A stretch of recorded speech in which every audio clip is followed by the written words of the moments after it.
you are looking at Rice Field for 97 years. This is where Elkhart has come on Friday night, and tonight, no exception. The Penn Kingsmen have come a-calling on the 8th-ranked Elkhart Lions on the 46th game of the week. And how you doing, everybody? 6 feet apart from my Hall of Fame partners, Bob Nagel and Bo Hunt. It's Chuck Freeby. Great to have you with us for what we think will be a great night of high school football here on TV 46. The Penn Kingsmen come in with a record of 2-2, but that record may be deceiving, Bob. After all, they have played one of the toughest schedules in the state of Indiana. Their losses to number 2 Valparaiso and number 1 Cathedral. And that's what Corey Yeoman wants. He wants to play a tough schedule, especially early on, to get his young guys. He's got a young defense, and they've come along. But what he also has is a quality offense. You know, Ron Paulus Jr. is a Division I candidate. They've got Riffle in the backfield that can carry the ball. They've got some good wide receivers. Muma has been very effective for them. The thing is, they got to possess the ball tonight. They got to be really careful. And I tell you what, talking to Corey Yeoman, he really is aware of what the keys are to win tonight.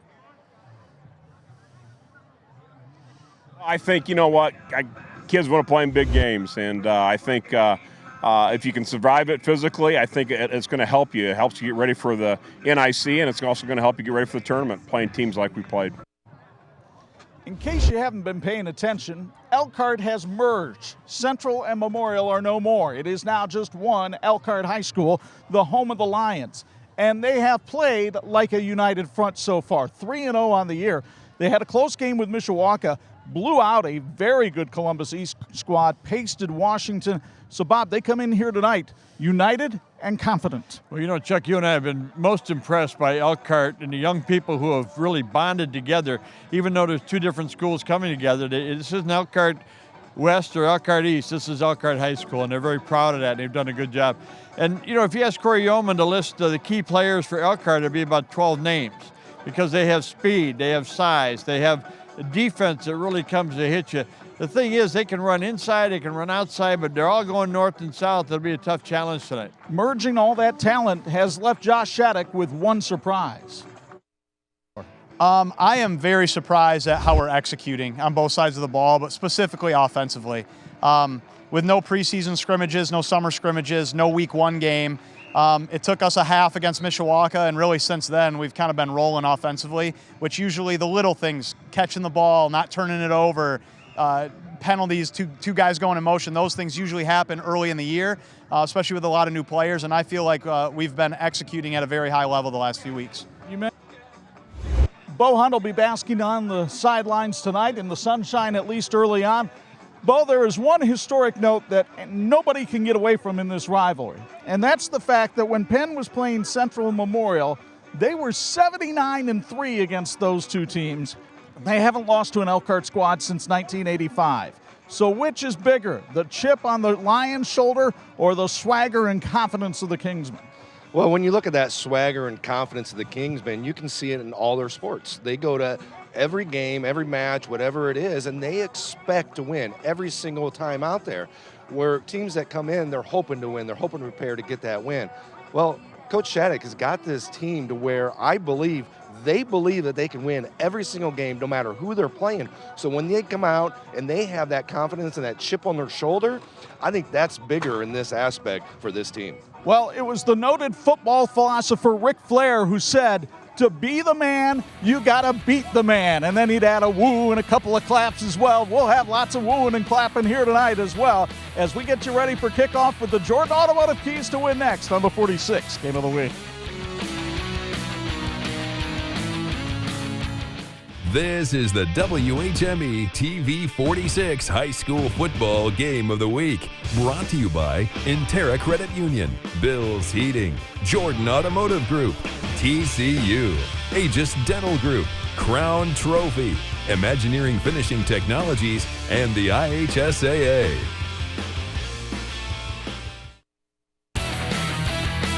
And this edition of the TV 46 High School Football Game of the Week is being brought to you by the Jordan Automotive Group. Simple, easy, stress-free. Welcome everybody to the S&S Automotive and Collision pregame show as the Penn Kingsmen take the field here at Rice Field, getting ready to do battle with the Elkhart Lions on a gorgeous autumn Friday night. Time now to look at our keys to win, brought to you by the Jordan Auto Group. And we'll start with the Kingsmen, who are led by their quarterback, Ron Paulus, the son of the former Notre Dame star. 36 of 66 passing for 564 yards and 5 touchdowns. He's got offers from schools like Yale and Indiana State. He'll also look to hand the ball to Kyle Riffle, who's back in the lineup and healthy, and looked at last week with a strong performance against East Noble. The 5'11 senior leads the Kingsmen in rushing with 199 yards on the season. The keys to win for Corey Yeoman and the Kingsmen. No question about it, Chuck. The big key is to limit the big plays from Elkhart. They have some potential to score on every play. You got to limit what they do there. They got to possess the football, run the clock, and keep the ball away from the Lions, and they have to make special teams special. In other words, come up with a kick return, punt return, come up with some good coverage on those opportunities, and those could help lead to a victory for Penn. Corey Yeoman, the head coach, 182-42 now in his 18th season. The Elkhart Lions have dynamic players all over the field to take on this Penn squad, and one of them is Derek Woods, who was all Northern Lakes Conference at Elkhart Memorial a year ago in football. The 5'11 senior has rushed for 12 touchdowns already this year, 446 yards rushing. He had 5 touchdowns in each of his last 2 games. And then defensively, it's big Rodney McGraw, and I do mean big.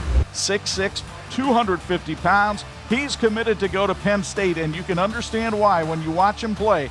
32 tackles and 4 sacks already this season. The keys to win for Josh Shattuck and the Lions. The Lions need to neutralize special teams, and of course they can do that with their weapons on kick and punt returns.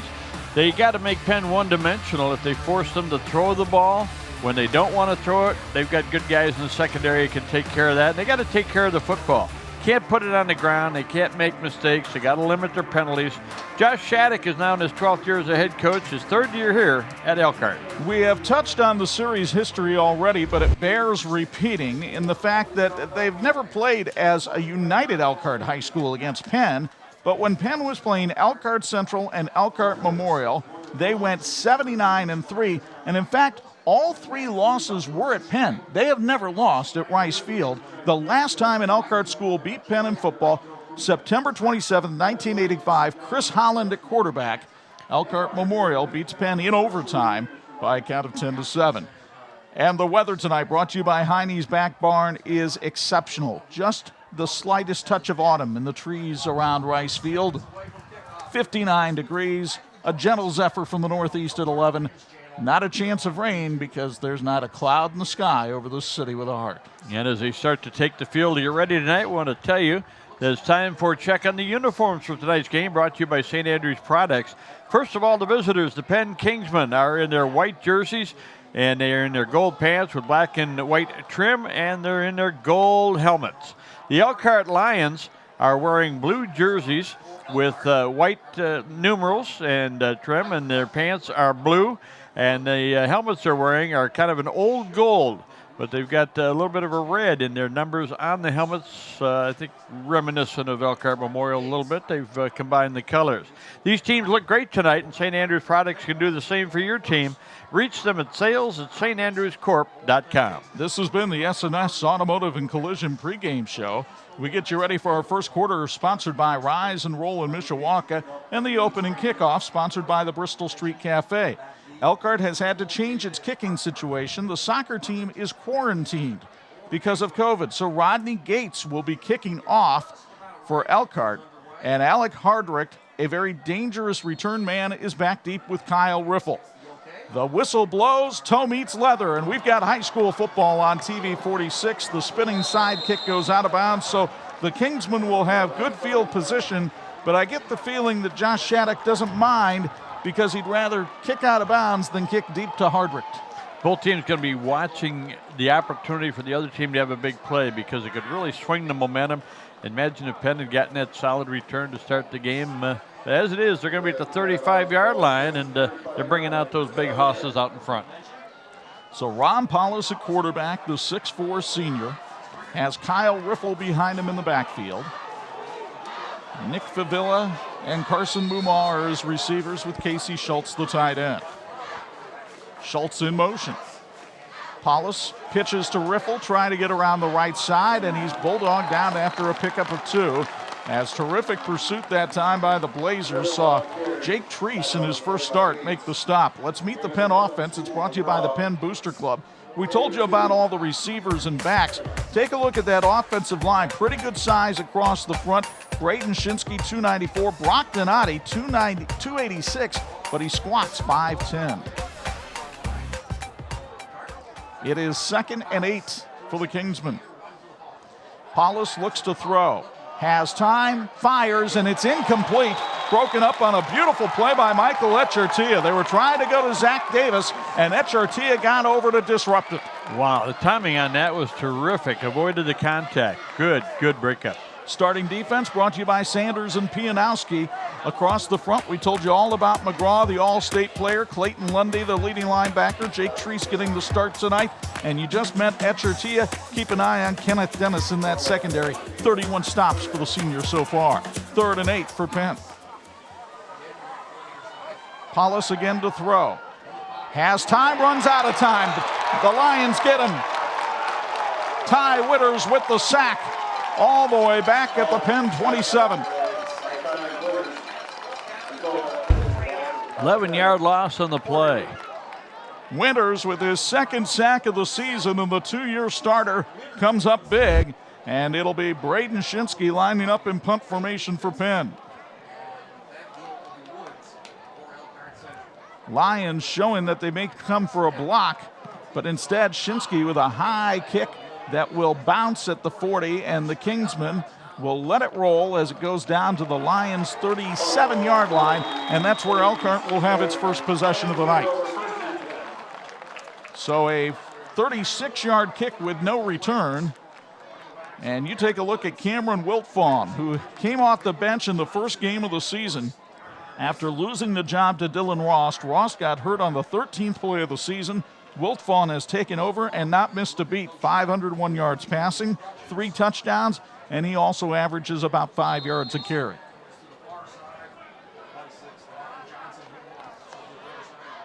Clock a little tough to see as the sun still hits it, but it'll get better as the game goes on. On first down, they give it to Derek Woods, trying to get around the right side. Look at all the white jerseys in pursuit, and they finally have Ty Zahner run him out of bounds at the 38-yard line, a pickup of 2. Let's meet that Elkhart offense, brought to you by Sanders and Pianowski. Along with Woods, Tyron Mason headed to Western Michigan, their leading receiver. Good receivers all around. Donovan Johnson with 9 catches. The offensive line has been a bit of a surprise, especially the fact that they have 2 teams merging together, but they have 3 returning starters there with Cody Warlick and Jacob Summer leading the way on the right side. They can go outside, they can go inside. They'll try to go to the slant here to Tyron Mason. Mason with the catch, and he drags the tackler for the first down all the way into Penn territory at the 49. The first down sponsored by J&N Stone. We meet the Penn defense, sponsored by the Penn Booster Club. Along the front, Owen Wiseman having a terrific year with almost 22 tackles. We'll look at that Penn defense after this first down play. 1st and 10 for the 49. 13 yards on the first pass completion of the night. Wiltfong getting the play from Josh Shattuck, who calls the plays along the sidelines with help from his offensive coordinators Landon Grove and John Kirkton. 1st and 10. It's a play action pass. Tyron Mason on the slant to the 27. Was the catch made? It was. Mason hung on for a 22-yard grab and a first down, sponsored by J&N Stone. Mason with his 2nd catch of the night already and his 11th of the season. He was juggling it and may have dropped it. Ty Zahner may have had a point there about the drop. 35 yards already in passing for Elkhart. So it's 1st and 10 from the 27. And it's Woods trying to find room up the middle, but there just isn't any there. And then he's hauled backwards by the Penn defense. And as we get a chance to meet that Penn defense, sponsored by the Penn Booster Club, along the front, Owen Wiseman having a terrific year with 22 tackles. The linebacking core, Devin Ritchie getting the start tonight in place of the injured Ryan Trieber. In the secondary, keep an eye on Ty Zahner. He's broken up 6 passes this year, but he's matched up tonight with Tyron Mason. Tough assignment.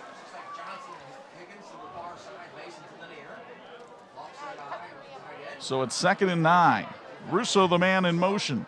Play action. Again, it's Mason. Got a block on the outside, but he won't go anywhere. Good pursuit that time by Zach Messer, the linebacker, who comes over to make the stop. Only a pickup of 1 on that one, and it'll be 3rd and 8.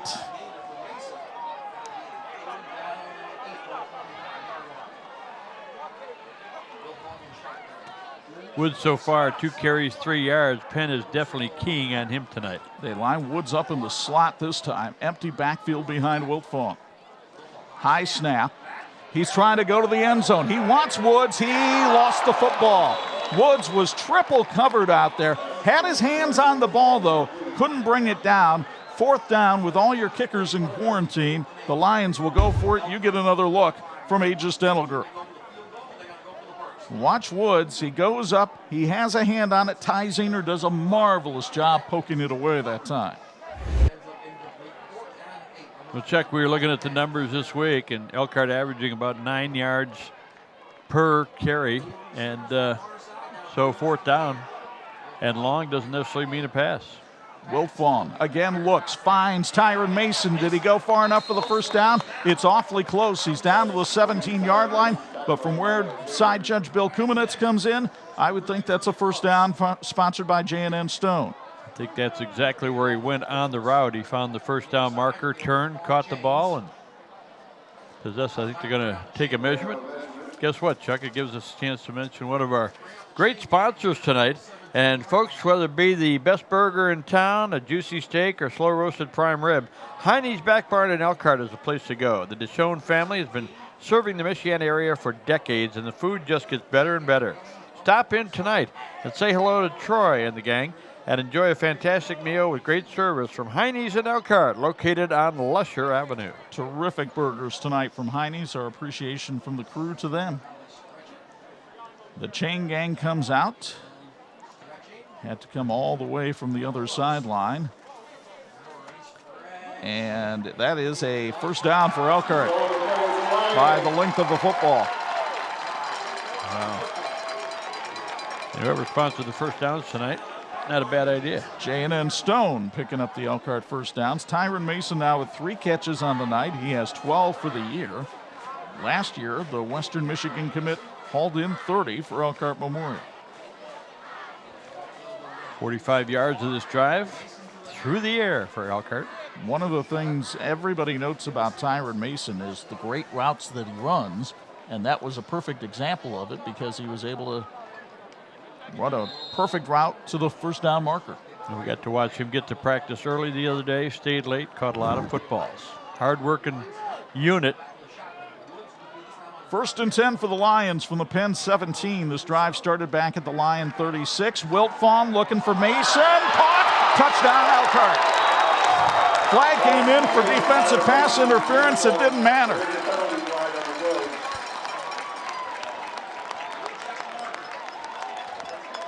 That was the Tyron Mason show on that drive. A 17-yard touchdown pass from Wiltfong to Mason. You get another look from Aegis Dental Group. He had Ty Zehner draped all around him, and it didn't matter.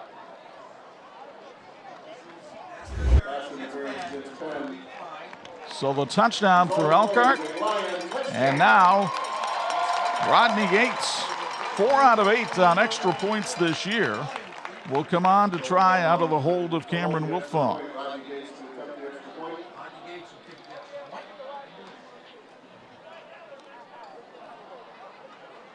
Gates doing the place kicking, as we mentioned, because the boys soccer team in quarantine. Low snap. Gates takes his time, and it is up and no good. He missed it to the left. We'll see if that winds up being a factor in this game. Tyron Mason is certainly a factor in this game. Number 1, wearing it for a reason. 4 catches on the drive. Lions up 6-0 on 46.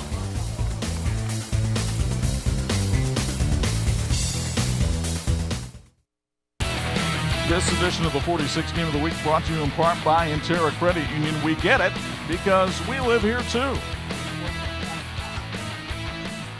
By the way, the touchdown for Elkhart brought to you by Cheryl Noblet with Health Markets. And we have a problem with the scoreboard here at Rice Field. It is out.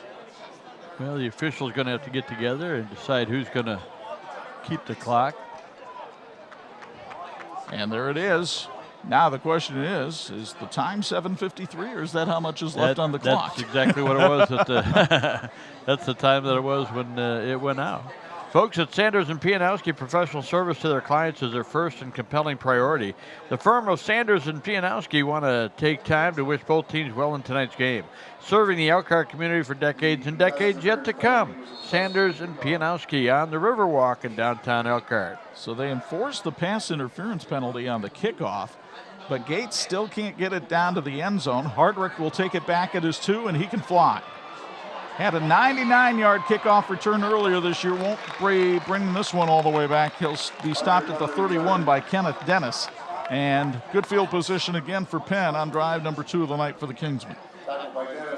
One of their weapons, and he changed the game with an effort like that. Good field position for Penn. By the way, the kickoff sponsored by the Bristol Street Cafe. So the Kingsmen will play from a deficit here early on, trailing 6-zip, and we'll see how they respond to adversity. They put another back in the backfield behind Paulus. This is Alec Hardrick this time. And they'll pitch it to Hardrick on the outside. He has some speed, but not enough to get around this Blazer defense. Roaring in to make the stop that time was Clayton Lundy, a 4-year starter in football, all Northern Lakes Conference wrestler. Lundy showed some good hustle that time. Gain of almost 5 yards on the play for Hedrick. Well, they'll call it 4, and it's 2nd and 6. Receiver split very wide for Penn. Zach David to the top of your screen. Carson Mumon to the bottom. Paulus looks to throw. Has time, fires, and has his man for a first down up to the 44-yard line. First down for Penn, sponsored by Trimador. Zach David makes his 3rd catch of the year, the 5'11 junior. You'll get another look on the Aegis Dental Group replay. Nice little 10-yard ball here from Paulus, who shows some zip on that one. DeArjon Lewis had to come up and make the hit. Paulus now 1 out of 2 on the night for that 10 yards.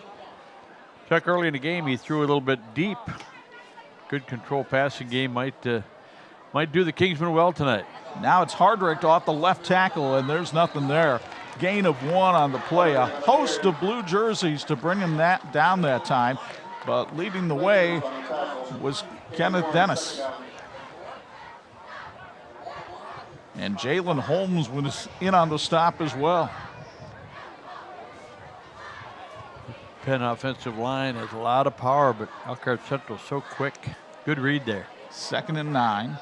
Blazers showing blitz. Ambrose jumped offside. First penalty of the ball game, partner. Gives us a chance to beat our officiating crew, as Vinny Ambrose can't believe that they would actually call that on one of our TCU student athletes of the week. Crew headed up by Mike Monahan tonight. He's joined by Bill Kumanitz, Darren Metcalf, Jason Metcalf, and John T. Walszewski. 2nd and 4. Paulus pitches to Hardrick. Hardrick with a little bit of a seam, bounces off a couple tacklers, 1 yard short of the first down. Graham Eli finally brought him down. But Penn sitting pretty here with a 3rd and 1 at the Lion 46. Boy, he got really close there with that 2nd, 3rd effort. Hardrick's a good hard runner. Corey Yeoman would expect that from any running back, but particularly one who is a rugby All-American, which is what Alec Hardrick is.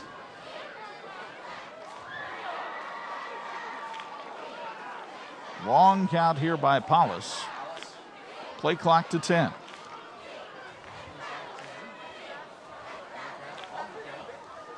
Paulus will pitch to Hardrick.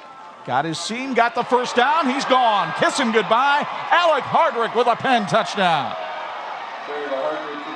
46 yards and no flags.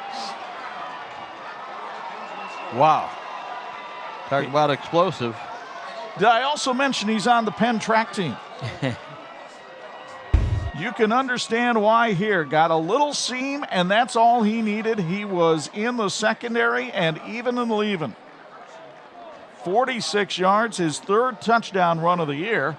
And now Braden Primrose on to try the extra point. The touchdown sponsored by Klein Custom Homes. Primrose 11 of 12 on PATs this year. Carson Mumaw is his holder.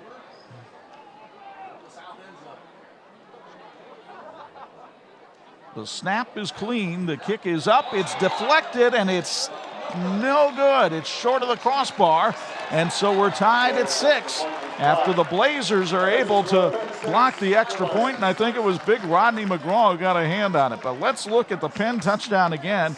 Get another look from our friends at Aegis Dental Group, and you'll see this one from field level. Look at the seam that he had walled off for him by that big Penn offensive line. Guys like Joe Hawley and Braden Shinsky doing the job for Hardrick that time.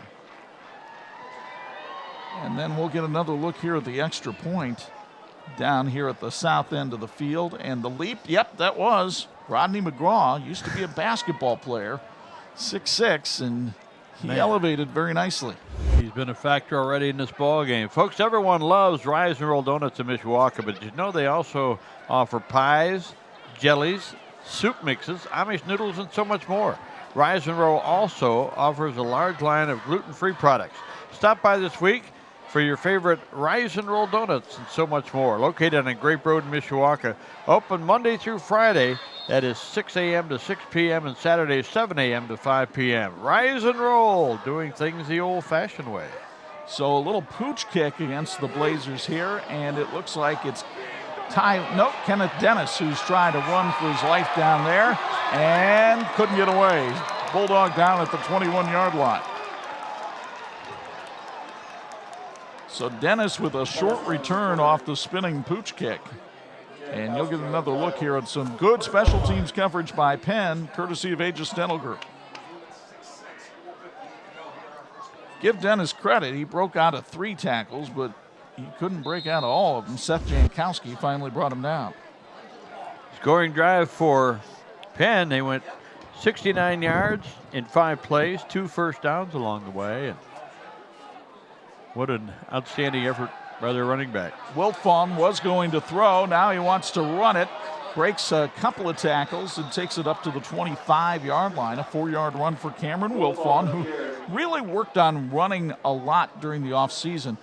He and the coaches both felt he was somewhat out of shape after last season, and so he really worked on his fitness, did a lot of running during the pandemic, and has come back 5'11", 175, and much more nimble. Really a fantastic story of how he was able to jump in there and take over the helm of the Elkhart offense. Now on second down, Wilfong throws out in the flat and has Donovan Johnson. Johnson's 10th catch of the year. Got around the outside, and the tackle made at the 39-yard line. That's a first down for Elkhart, sponsored by J&N Stone. Donovan Johnson, the son of the former Elkhart Central coach LeVar Johnson, has been one of the pleasant surprises of this receiving corps so far this year, Bob. Well, a nice move after the catch right there. Wound up picking up about 13 yards on the play. So it'll be 1st and 10 from the 39-yard line. Stack receiver formation up to the top of your screen. And play action, slant. Oh, nice play by Ty Zahner to break it up. They had hit Tyron Mason on that play in the first possession, but this time Zahner came over the top and was able to knock it away. You get another look courtesy of Aegis Dental Group. Wilfong in the night so far, 5 out of 7 passing, and check all 7 passes have been right on the mark. Folks, some drivers think comfort is found in leather seats or dual climate controls, but for 40 million American motorists, comfort is knowing that they have a State Farm agent who's always there providing personal service at a competitive rate. So talk to State Farm and agent Rachel Wayne in Elkhart. She'll make sure you get the coverage you need and the discounts you deserve. A pass was deflected into the air and nearly intercepted by Penn as the Kingsmen got disruption along the line of scrimmage to bat this ball up in the air. And I believe it was Brendan Arndt, number 52, who did it, but you get another look here courtesy of Aegis Dental Group. And it might have been 92 Carson Reed. We mentioned how many playmakers there are in this game tonight. We've seen probably 5 or 6 individual efforts that have been tremendous already. So Elkhart looking at a 3rd and 10 with 4:06 to go here in the stanza. Wiltfong steps up, throws, and threw it away. He had Derek Woods open out there, but he felt the heat of that Penn pass rush and threw it away. Boy, Woods was in there and helping with the protection, but then there's almost like a sign, you know, if I'm going to go, you release, and I'll throw it to you, and he just missed it, but he was wide open. But a good stop for the Kingsmen. So 4th down and a punting situation for Elkhart. Graham Eli will make the punt, sponsored by the Bristol Street Cafe. High snap, but Eli gets off a nice kick. Hardrick takes it at his 33, eludes about 3 tackles, and squeezes out to the 37-yard line. And that's where Penn will have, once again, very good field position for the night. Nice hardcore return there, about 7 yards after 38-yard punt, so Penn in good shape. Hardrick definitely gives this offense a spark, at least he did on the last possession, so he'll stay in there at running back here. And they'll actually spot it at the 38, the best field position of the night so far for Penn. Perfect autumn night here in Elkhart on the banks of the Elkhart River. We haven't seen Riffle carry the ball tonight. They run a one-back offense, and right now that back is Hardrick, although it's Nick Favilla on the end around. He thinks about pulling up and passing. Instead, he gets stuck at the 39-yard line. What a hit by the Lions. I think it was Clayton Lundy who lowered the boom over there. You'll get another look courtesy of Aegis Dental Group. Indeed, Lundy, the wrestler, made sure he got 2 points for that takedown. Boy, that momentum that he had going up toward the line of scrimmage disappeared in a hurry. 1 yard gain for Favilla, and it's 2nd and 9. 6-6 ball game. Paulus from the shotgun. Pitches to Hardrick. Hardrick runs to the other side and again tackled. This time Vinny Ambrose makes the stop after Hardrick gets up to the 42-yard line to set up a 3rd and 6. Pick up a 3 on the play. Ambrose, catcher on the baseball team. Very hard hitter. One of the captains on the squad. And because he's an honor roll student, he's one of the people you'll meet in our halftime TCU student athlete segment. 59 yards rushing already for Hardrick in this game. Paulus wants to throw. Has time, unloading deep for Favilla and overthrew him. Kenneth Dennis was with him step for step. Wow, what an arm, huh? So Paulus overthrows Favilla. It'll be 4th down and a punting situation here for the Kingsmen. And they'll bring out their punter, Braden Shinsky, for the 2nd time here in the 1st quarter. Had enough action to fill a 4-quarter replay here, Chuck. It's been a wild and a great start to this game. Tyron Mason and Derek Woods are the deep men. Shinsky hangs one high into the evening sky, and it'll take a roll, and Woods will grab it at the 22. An official takes a tumble. Woods reverses field, gets a block, and finally run out of bounds at the 30-yard line. We had all kinds of bodies hitting the floor that time. Woods is creative, isn't he? He's exciting every time he touches the ball. Some of the members of this officiating crew might want to work on the agility. I believe that's Darren Metcalf. Ooh, down goes Frazier. Hope he's okay. Did not look as though he hit his head on the turf, so that's good. So they'll spot the ball at the 29-yard line. 1st and 10 for Elkhart. 3rd possession of the night for the Lions. Wiltfong fakes the pitch, keeps it himself, and he got maybe 2 yards or so before he was knocked down. Owen Wiseman, having a great year at defensive tackle, comes over and makes the stop. He's a young man that started in the program as a tight end, but has really made a great adjustment to defense. Folks, take the first step towards selecting a college or university that will provide the right foundation for your future by attending the Christian College Fair at the Y Camp Athletic Center, Bethel University, on Monday, September 28th from 6:30 to 8:30 p.m. Visit with colleges and universities from around the country, as well as learning more about financial aid opportunities. That's Monday, September 28th, 6:30 to 8:30 at Bethel University. They say go Pilot. Derek Woods, a 13-yard gain and a first down, sponsored by J&N Stone. You get another look from Aegis Dental Group. This time, some pretty good movement along that line. Great blocks from Russo and Warlick that time. Gave Woods a hole to run through. Going to be some adjustments by both teams as the game goes along, and it looked like Penn was focusing on Woods early, but he got a nice opportunity there. 1st and 10 at the 44. Play action pass. Wiltfong had Mason open deep. Instead, he's got Woods on the wheel route.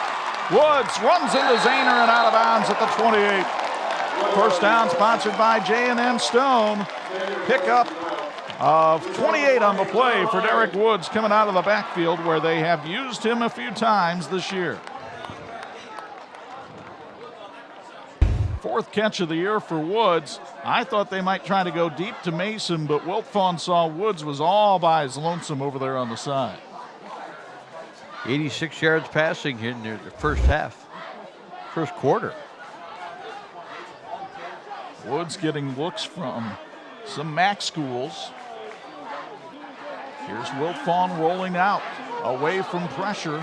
Now decides to tuck it under, and he gets tucked under by the Penn defense.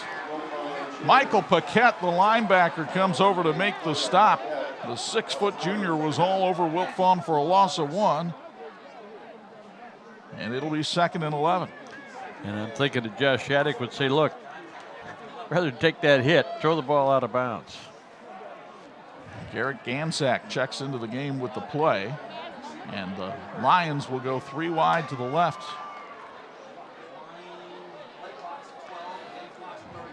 Play clock at 10.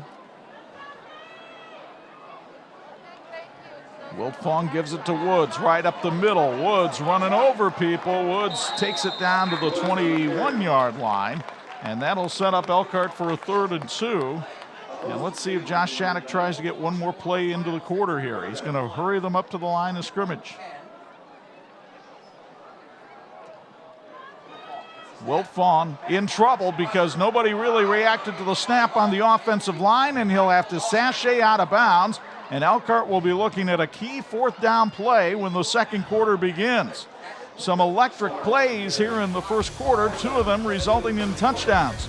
Wiltfong to Tyron Mason for the first score, and then Alec Hardrick took it right down Main Street for the second, and we're tied at 6 after 1 on 46.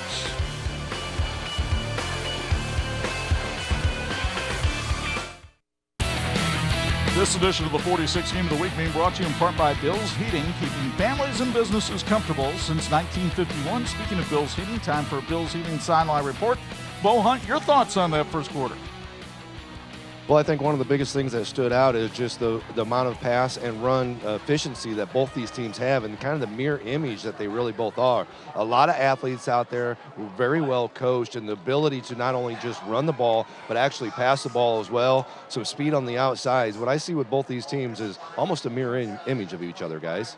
All right, thank you very much, Bo. First quarter stats, quick look at them. Elkhart, 27 yards rushing, 86 through the air, 113 yards. Penn, 50 yards on the ground. That includes an 11-yard loss on a sack of the quarterback. They have 10 yards passing, a total of 60 yards in the ball game. So Elkhart now looking at a 4th and 6 after they botched that 3rd down play to end the first quarter. Second quarter brought to us by Rise and Roll in Mishawaka. Woods, the lone back in the backfield. Danye Higgins and Mason wide to the right. Donovan Johnson to the left. Wiltfong looking left, throwing for the end zone. Johnson makes the catch. Touchdown, Elkhart. What a play.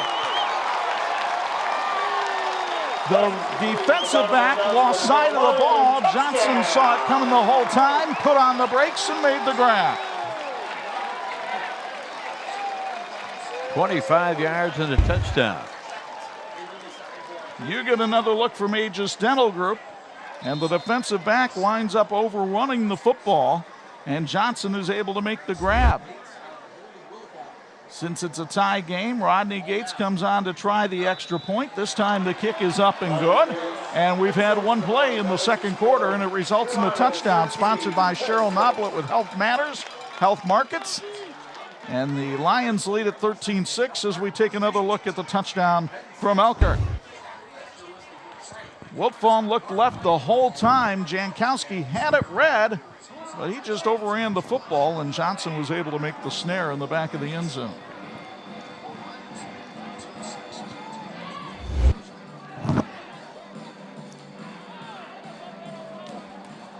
Well, we got a chance to catch up with some news about Rush Corps. Wouldn't it be great to work for a company where their employees are the most valuable asset? Well, now's your chance because Rush Corps is hiring.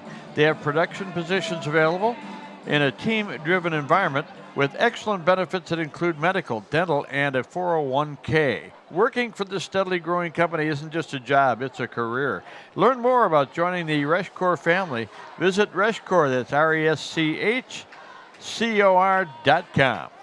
Rodney Gates will do the kicking for Elkhart. The kickoff sponsored by the Bristol Street Cafe. Alec Hardrick is deep along with Kyle Riffle. And a high spinning kick. It'll go to one of the up men at the 15-yard line. And bringing the ball up the field for Penn and doing it beautifully all the way to the 43-yard line is Matt Sastry. So Sastry, reserve tight end, comes up with a terrific kickoff return to the 43, and the move in from St. Charles, Illinois gives Penn some excellent field position.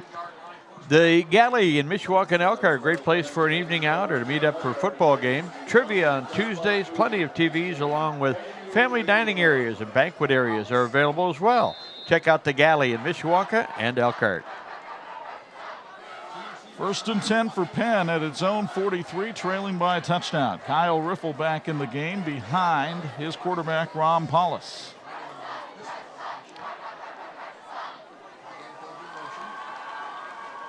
Paulus will pitch to Riffle on the left side, and Riffle is met right there by a host of blue jerseys. Roderick Ballard, the linebacker, comes up and makes the hit. We saw Ballard last year as a wide receiver. They've got him playing linebacker this year, and Josh Shattuck really pleased with his play. Virtually no gain on the play. Riffle's carried twice now for 2 yards. 2nd and 11 in a passing situation for the Kingsmen. Twins to the left of Paulus at the bottom of your screen. Paulus looks that way, fires, and the catch made by Zach David at the Elkhart 49, 2 yards short of the first down marker, and you'll see David make his second grab of the night, but look at the strength on this throw from Paulus. He fired a bullet out there. Michael Etcher T on the stop, but one of the things Josh Shattuck told us at practice Wednesday, Bob, Ron Paulus is going to make some throws that they're just not going to be able to defend. He's going to make 5 or 6 of those in the game where you just stand and applaud. Especially on the quick routes. Strong arm. Riffle up the middle has the first down and more. He runs Vinny Ambrose all the way down to the 38-yard line. The first down sponsored by Trimador. And Kyle Riffle looking very strong on that run up the middle. Like the old Penn trap play there, partner. He had a trap, kicked out the end, and right up the north-south route went Riffle. Pretty sure that's still a staple of this offense. So a pickup of 12 on the play. First down and 10. Paulus wants to throw. Looks right, fires over the head of his intended receiver, Zach David, and it'll be 2nd down. First time he kind of sailed one here tonight. 2 out of 5 so far for Paulus in this first half. Folks, if you're a foodie, check out Tradewinds Family Restaurants in Mishawaka and Elkhart. Great food for breakfast, lunch, or dinner. Dine in or carry out. Carry out's also available. Tradewinds Family Restaurant, delicious food at a fair price. They'll sponsor our player of the game tonight. 2nd and 10. Blazers showing blitz. Lundy got picked up by the tight end, but there were enough other people, including Ballard and Holmes, there to make the stop. And a gain of 1 for Riffle. It'll be 3rd and 9. Zolman's Best One Auto Care has 6 locations in Michiana for all your car needs. For a bigger job, financing is available. You can also schedule your service and shop for tires online. Zolman's also offers free coffee and Wi-Fi and shuttle service. Check out ZolmanTire.com. 3rd and 9 for Penn.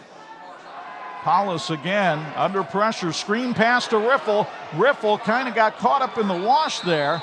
Finally, Holmes brings him down at the 28, but he might have enough to make the first down. Vinny Ambrose looked like he was in position to make the tackle, but he was kind of turned around the wrong way. Riffle was able to roll past him and get the first down inside the 28. You'll get another look here from Aegis Dental Group and see what I'm talking about. Paulus just lobs it over. There's Ambrose getting knocked down, and then Riffle had to move Ambrose out of the way as well. Good pursuit by Holmes, who's a defensive lineman, make the stop. 1st and 10. Pitch out to Riffle around the right side. Look at the pursuit here by the blue jerseys. Dennis comes up with a hit, and then Ambrose takes him down at the 26-yard line, a pickup of 2. Really nothing there. When he got to the corner, corner disappeared, and Riffle was able to still pick up a couple of yards. He has 17 yards now in his first 6 carries of the night.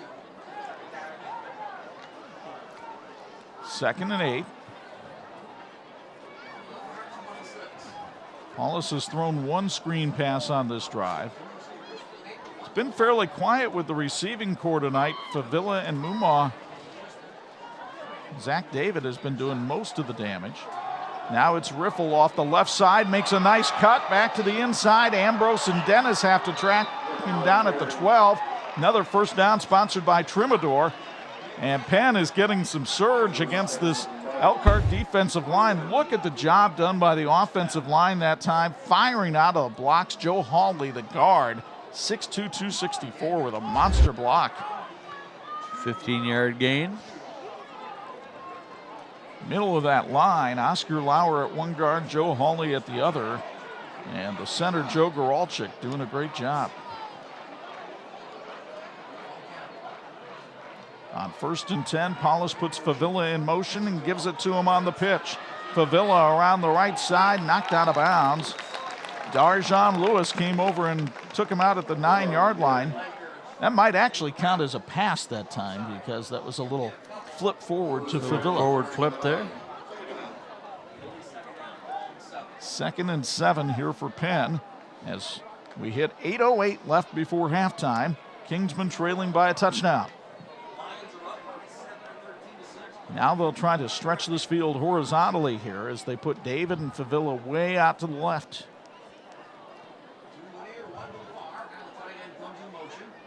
It's Paulus waiting for the snap, looking left, fires, and it's broken up as Michael Echartia was able to get over there and keep Zach David from making the catch.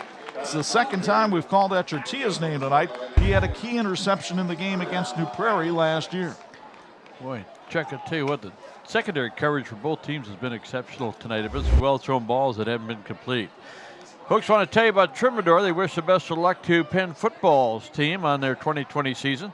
Trimador, your #1 source for all standard and custom millwork needs, including interior doors, trim, built-ins, stair parts, and hardware. Trimador is currently hiring for all positions, offering competitive wages, a bonus program, and an attractive benefit package. Apply at 1824 North Home Street in Mishawaka. Timeout sponsored by Rachel Wayne State Farm Insurance. Penn knocking on the door, down by 7 on 46.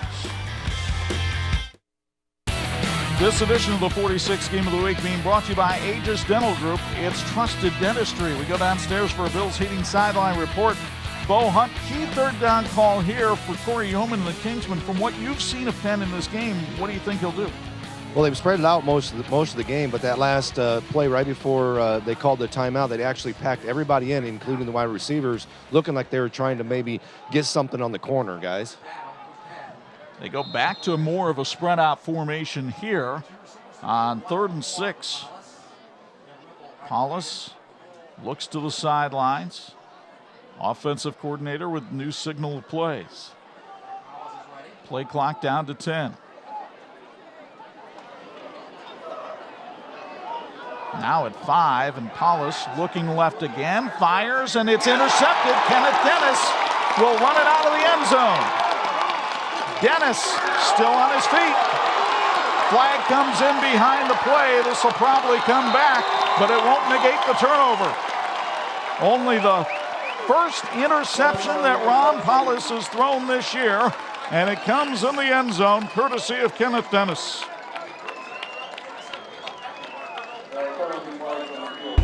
You get another look from Aegis Dental Group. He just threw the ball too high and not where anybody was. And then the flag will come in right there for a block on Rodney McGraw, a block in the back, and so it'll be half the distance from there, but it'll be Elkhart football back at about the 6.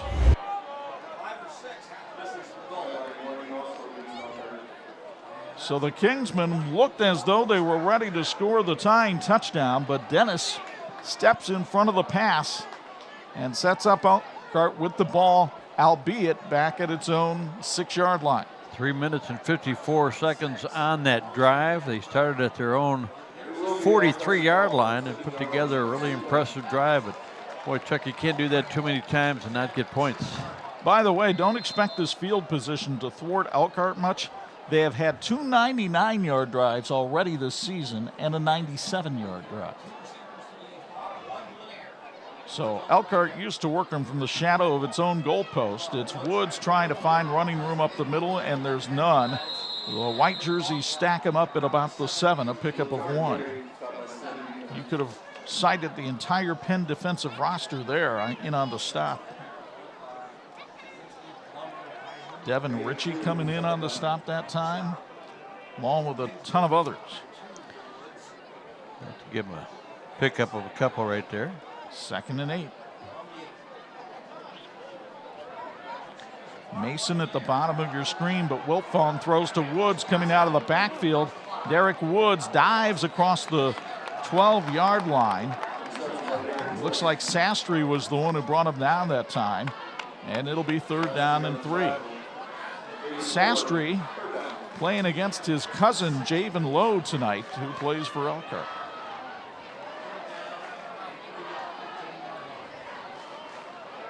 Key 3rd and 3 here for the Lions. Penn would love to force a punt and get great field position.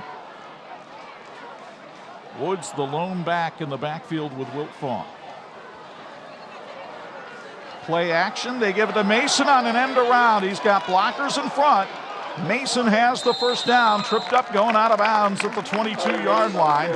And for Tyron Mason, that's his 11th carry of the year, and he is getting close to 300 yards for the season. That was a pickup of 10 and a 1st down sponsored by J&N Stone.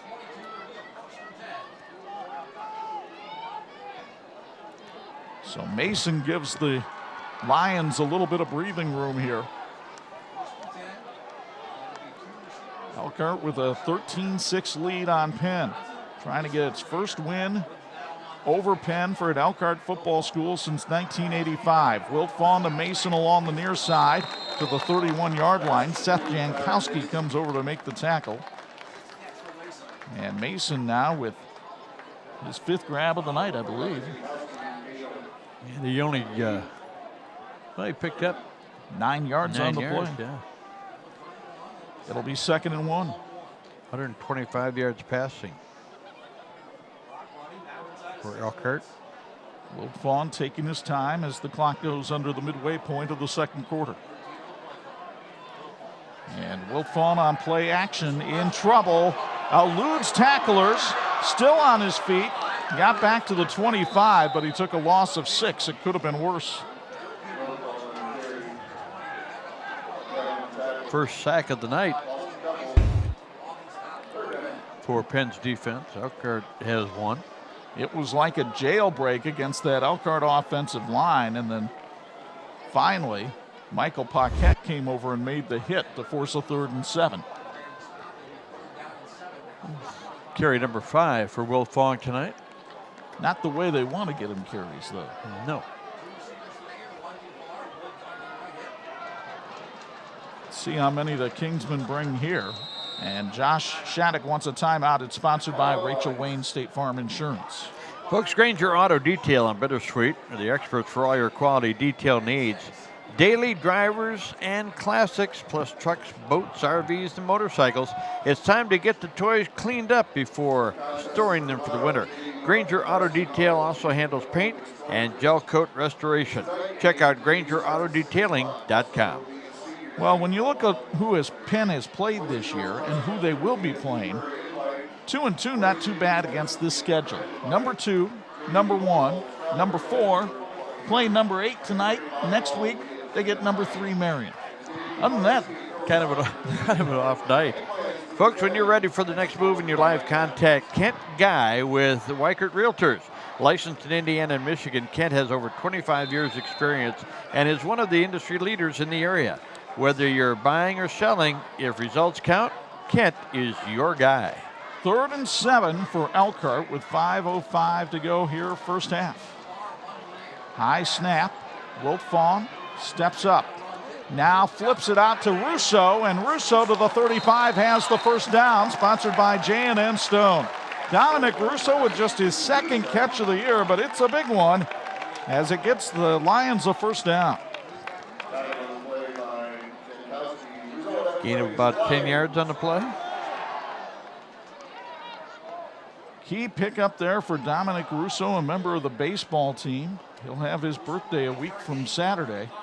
I'm sure Josh Shattuck will say, well, that's your present right there. You got to pass your way. 10 out of 14 for Wiltfong so far. That was a pickup of 16 yards. Wiltfong fires low for Tyron Mason here, and it's incomplete. It'll be 2nd and 10.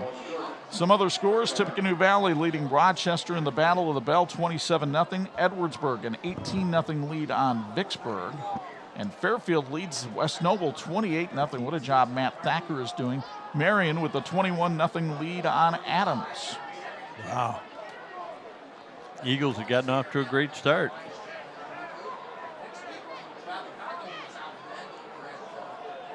So it is 2nd and 10. Woods now put in the slot next to Mason. There's a little bit of track speed down there. Wiltfong going to go right up the middle, though. Dives forward, and Cameron Wiltfong got himself to the 42-yard line. Pickup of 7 on the play, and sets up Elkhart with a manageable 3rd and 3. It puts Wiltfong in positive territory as far as rushing on the night. Folks, Lather and Fade is proud to announce their new location in downtown South Bend, along with current Granger and Elkhart locations. Lather and Fade offers a world-class barber experience, whether you want vintage, classic, or modern look. Check out latherandfadeshop.com. Concord leading Goshen 6-0 that game in the 2nd quarter. Here it's 3rd and 3. Wiltfong, play action. Tyron Mason, can he get the first down? Yes, he crashes forward to the 46-yard line before Paquette was able to tackle him, but the first down sponsored by J&N Stone. Little 4-yard pickup there, but it'll work. 11 out of 15 to start the game for Wiltfong.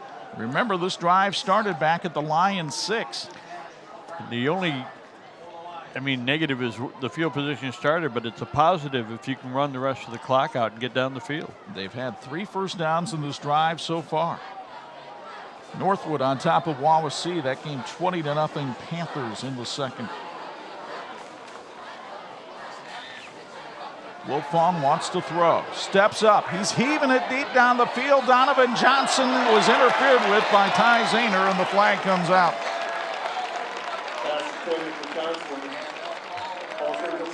Zahner got beat deep on the play, and while the ball was underthrown, Zahner had his back to the ball as he made contact with Johnson, and that'll get the call against you every time.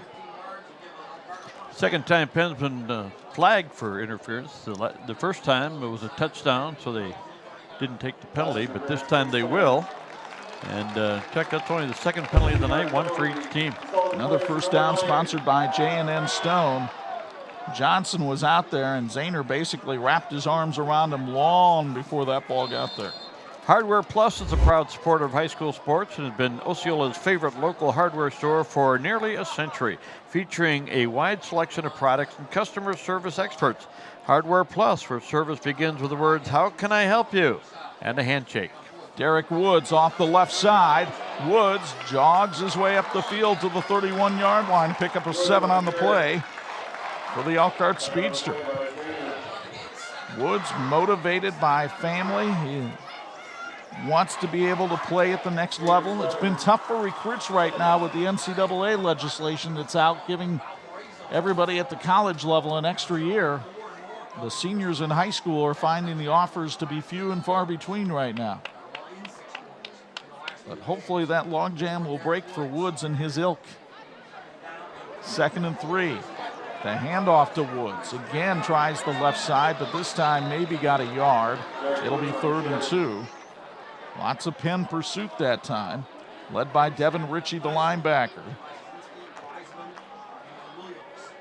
Woods with 37 yards rushing here in the first half. As I said, it was pretty obvious from the outset that Penn was focusing on Woods tonight. Wilt Vaughn again working from the gun on 3rd and 2. This time he's going to roll right. Wilt Vaughn fires on the run, and Johnson, did he make the catch? Yes, he did at the 20-yard line. A first down sponsored by J&M Stone. We told you Donovan Johnson may be the most improved receiver in Stevie Robinson's core, and he shows it again right here, going low to scoop this one up. Good angle here from Tony Beltran down on the field cam tonight. Another first down for Elkhart. Pickup of about 12 on the play. Elkhart trying to string together a 94-yard drive here late in the first half. They have 1 timeout remaining. High snap, and Wilt Vaughn kept it and wound up going nowhere because Bryce Sekendi came in, and the junior defensive end was all over Wilt Vaughn that time for a loss of 5 on the play. Second sack of the night. 2nd and 15. Remember, Elkhart doesn't really have a field goal kicker tonight, so they've got to stick it in the end zone here. Wilt Vaughn with time to throw, fires and has his man. Johnson makes the catch, headed to the end zone, touchdown Elkhart. Donovan Johnson made the catch and put a move on Ty Zahner, and that was all she wrote. You get another look courtesy of Aegis Dental Group. What a night for Donovan Johnson, his 2nd touchdown catch of the evening. But here's the little move he put on Zahner, and he put a burst of speed on him. Touchdown sponsored by Cheryl Noblet with Health Markets. Extra point sponsored by the Bristol Street Cafe. Rodney Gates has it up and good. It's 20-6 Elkhart. And Bob, here's another look at the touchdown catch by Donovan Johnson. What a great run after the catch. And again, the Penn defender trying to limit his yardage. He comes up on him, he goes around, and the safety can't quite get there before he gets to the end zone. Outstanding play. So a 25-yard touchdown catch from Wilt Vaughn to Johnson. 2nd time they've linked up tonight. And make it a 20-6 Elkhart advantage. And Josh Shattuck got everything he could have possibly wanted out of that drive. Points and a lot of time off the clock. 94 yards, 14 plays. Drive started with 7:14 left to go. And they've got it under a minute. 6:23 on the drive is what I came up with. I'll let you handle the math there, brother. So Rodney Gates will do the kicking, sponsored by the Bristol Street Cafe. Crystal Clear Pools in Osceola wants to recognize the 2020 senior graduates from this spring and wish them the best as they move on to the next stage of their lives. Also a shout out to the senior athletes, band and cheerleaders who are participating this fall. Keep up the hard work and thank you for being leaders in your schools and communities. Gates with a squib kick that'll be fielded back at the 26 by Hunter Merzinski, and Merzinski brings it forward to the 43-yard line. So 1st and 10, Penn has all 3 timeouts remaining. There's time for Ron Paulus to do some work here. It really is, but what an outstanding night for Wilt Vaughn so far. He is 13 out of 17 on the night for 180 yards in the first half. Well, you saw him throw the ball in practice, Bob, and I grant you, it's practice. And there wasn't a rush coming too often, but my goodness, he showed an accurate arm that day. He sure did, and again, you just love the hard work that's gone into it. 1st and 10 from the 43. Casey Schultz, the tight end, in motion. Paulus looks to throw, as you would expect. It's a screen pass, and it's read well by Vinny Ambrose. Alec Hardrick made the catch and lost 3 on the play. Not exactly the start you're looking for in the drive. Ambrose may have knocked the wind out of himself with the way he made that hit on Hardrick. 2nd and 13, and it looks like Penn will milk the clock here. No sense of urgency trying to hurry this one up. They'll keep it on the ground with Hardrick this time. Hardrick picks up about 6, but Corey Yeoman seems contented to go to the locker room and try to solve this one. Elkhart trying to break a 35-year curse, and a timeout is called with .1 on the clock. So the timeout is called by Penn. Clock right now shows 00 here at Rice Field, but they're going to probably put about 2 seconds on the clock here. Folks at the finest in casual dining, look no further than the Bristol Street Cafe, located at 500 West Bristol Street in Elkhart, serving outstanding hearty breakfasts and daily lunch specials until 2 p.m. The Bristol Street Cafe is a proud sponsor of Elkhart High School athletics. Well, we might as well take advantage of the fact that Bo Hunt would normally be grabbing a coach here. Kind of tough to do during the pandemic, so we'll get his thoughts here with the Bills Heating Sideline Report. And Bo, your thoughts on this first half?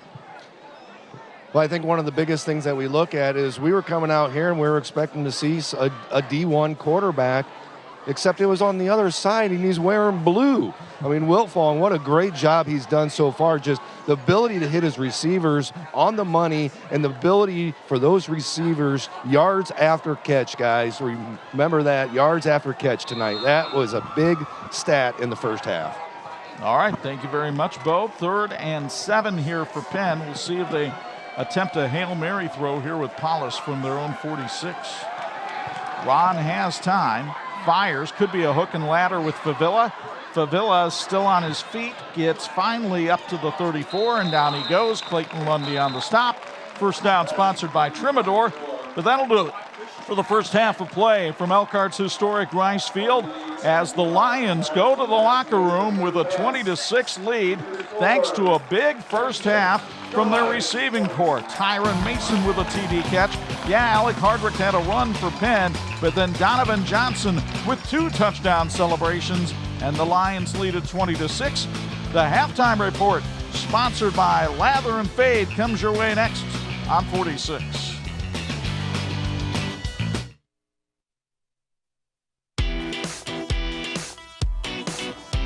Welcome back to Rice Field on a beautiful night for football. We have a chance to visit now with our student athletes of the week, brought to you by TCU. TCU reminds you to go online at tcunet.com and find out how you can be a member today. They'd love to have you. We'd love to have these guests with us again tonight. We got a triumvirate tonight. We have 3 award winners, and that's a first for us, but we're going to enjoy that. We're going to talk with Logan Hutchko first from Penn High School.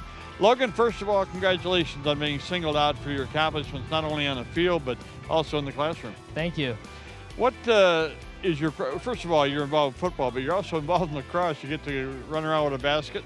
Oh, yeah. How long have you been doing lacrosse? I've been doing lacrosse since I was in the end of elementary school, like 5th grade around that time. And you want to maybe play a little bit of that in college or no? If I'm good enough, that'd be great to get an opportunity to do that, but that's not my number 1 choice right now. Well, I know what your number 1 choice is for school. Tell us about it. I'm in a lot of AP classes, and my goal is to go to the University of Michigan, hopefully. And I just have to balance my time between school and sports. And you want to study, you want to be pre-med, maybe be a doctor someday?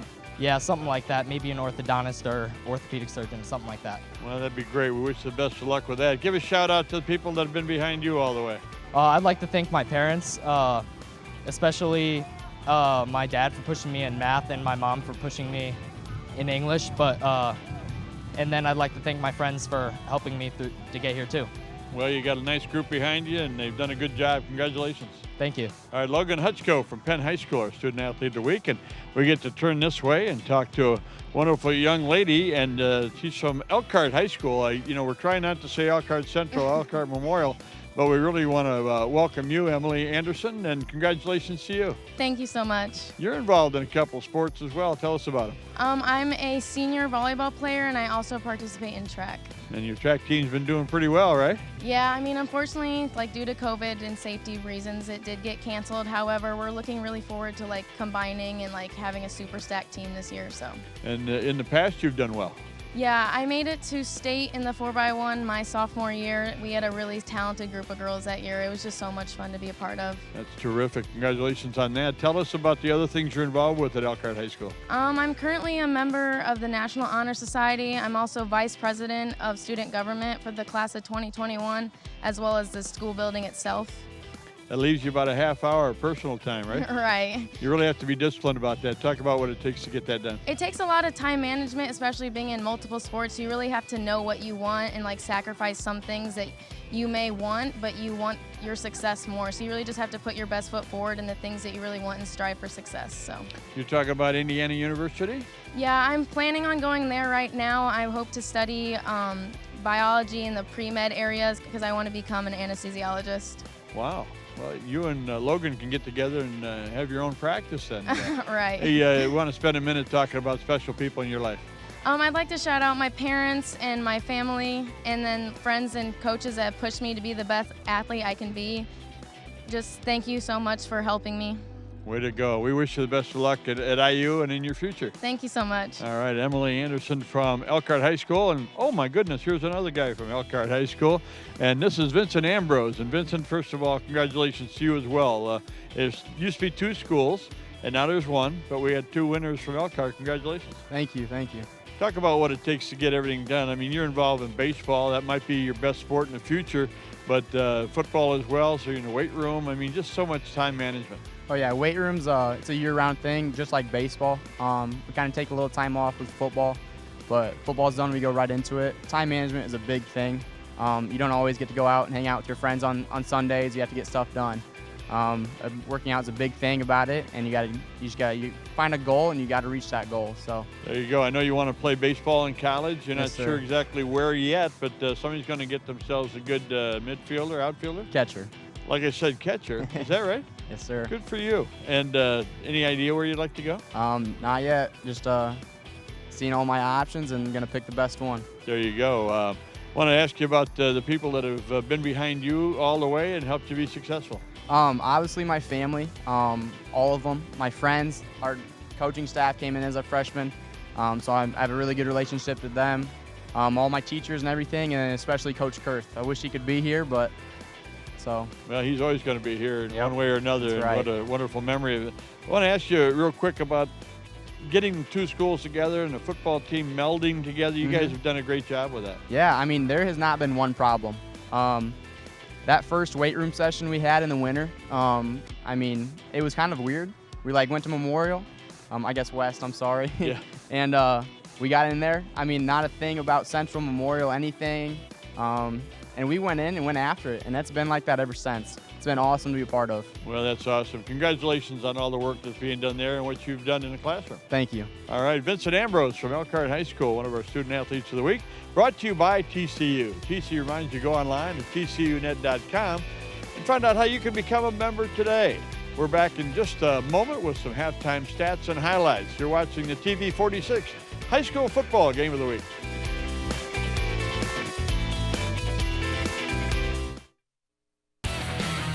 And this edition of the 46th Game of the Week being brought to you in part by the Indiana High School Athletic Association, partnering with TV 46 for 30 years. Halftime at historic Rice Field.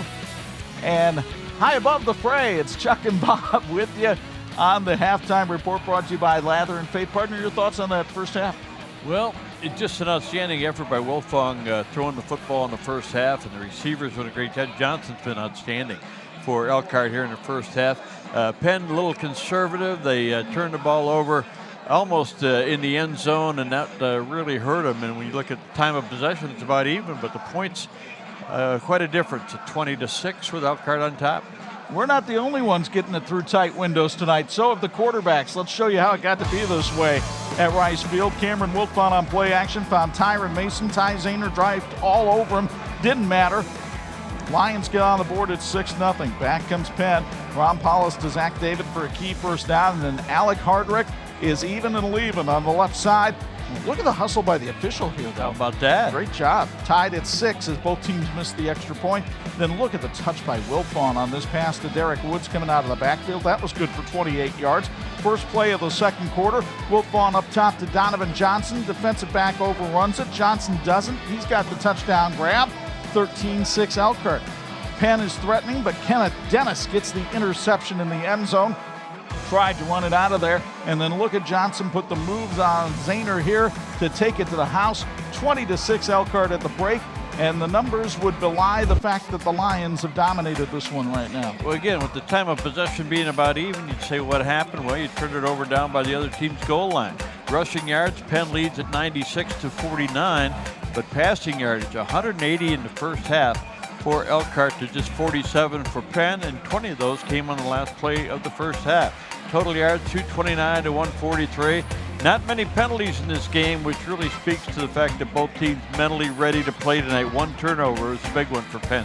Again, an Elkhart team has not beaten Penn since 1985. The Lions trying to change that right now, and they might be a half away from doing it. As it's 20-6, Elkhart at the break. Lions coming out. We'll have second half play-by-play on TV 46. For those of you watching on the Reshcore live stream, scores come your way in just a moment.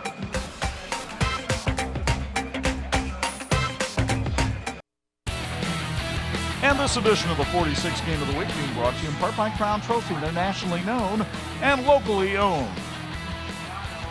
Folks, glad to have you back with us for our broadcast. Now, for over 60 years, industry has relied on the great team at Imagineering Finishing Technologies. IFT is the industry knowledge source for metal finishing solutions. The medical, automotive, defense, and aerospace challenges have built our legacy. Reach us at iftworldwide.com. At IFT, we'll work until you're finished correctly. Bo Hunt for a Bills Heating Sideline Report. You're down there by the Penn team warming up. I don't know if you were able to catch anybody coming out of the locker room, but what kind of adjustments do you think the Kingsmen will make here? I think one of the biggest adjustments, and I talked about it right before a half, was the yards after catch that Elkhart was getting. And I think one of the biggest thing that Penn has to do on their corners is they don't necessarily have to tackle those guys right away, but they need to hold them up to allow their teammates to get there to help with the tackles, but they cannot allow big yardage plays, and they have to really shut them down and maybe even check them at the line of scrimmage, come up, do a little bump and run on those guys, and really hesitate or make them so they can get the pass rush in there as well. But they really need to affect those corners a little bit more, guys. Folks, S&S Automotive and Collision in Wakarusa specializes in auto body, collision repair, and restoration. S&S works with all insurance companies, so you don't have to. Contact S&S Automotive. Their number is 862-7924, or you can reach them online at ssautowacky.com. That's WAKY.com. Elkhart will receive the kickoff to begin the second half. And Penn will be kicking, I believe, well, I was going to say into the wind. It was pretty brisk when we were down there for pregame, but I look at the flag right now, Bob, and it's limp. It really is, and it's a beautiful night. Just couldn't ask for a better night for a big game like this. And as they get ready to go, Elkhart got to be feeling pretty confident. Penn needs to find some heroes here in the second half. And the Penn boosters want to say they're rooting for the Kingsmen's success tonight and all season long. Penn boosters support all extracurricular activities. It's only $10 a year to become a member, and it's a great way to show your Penn spirit. Last year, Penn boosters raised over $50,000 for academic clubs and teams. Follow them on Facebook for information on events. Third quarter being brought to us by Rise and Roll in Mishawaka, and we thank Lather and Fade for sponsoring our halftime report. Great response from the community tonight. Hope all of you are enjoying the live stream sponsored by Reshcore. We want to give definite thanks to the folks in the IT department, especially Eric at the Elkhart Community Schools. What a big help he's been this week. It's just phenomenal cooperation. We really appreciate it. I want to tell you that the Granger Lawnmower Company reminds you the fall is right around the corner. It's time to get your snow thrower service and ready, or check out the new ones while selection is the best. Also a great time to schedule annual service for your lawnmower. Check out GrangerLawnmowerPlace.com. I mowed my dust today. You did? It is a little dry. Hey, we're ready to go for a second half. We've got two of the best teams, traditions in the state, and here to call it a guy who went to Elkhart High School. My partner, Chuck Freeby. Elkhart Central. Elkhart High School closed in '72. I'm not that old. Okay. Here's the kick that Kenneth Dennis will take it down to the 23. I'll throw my brother and sister under the bus. They went to Elkhart.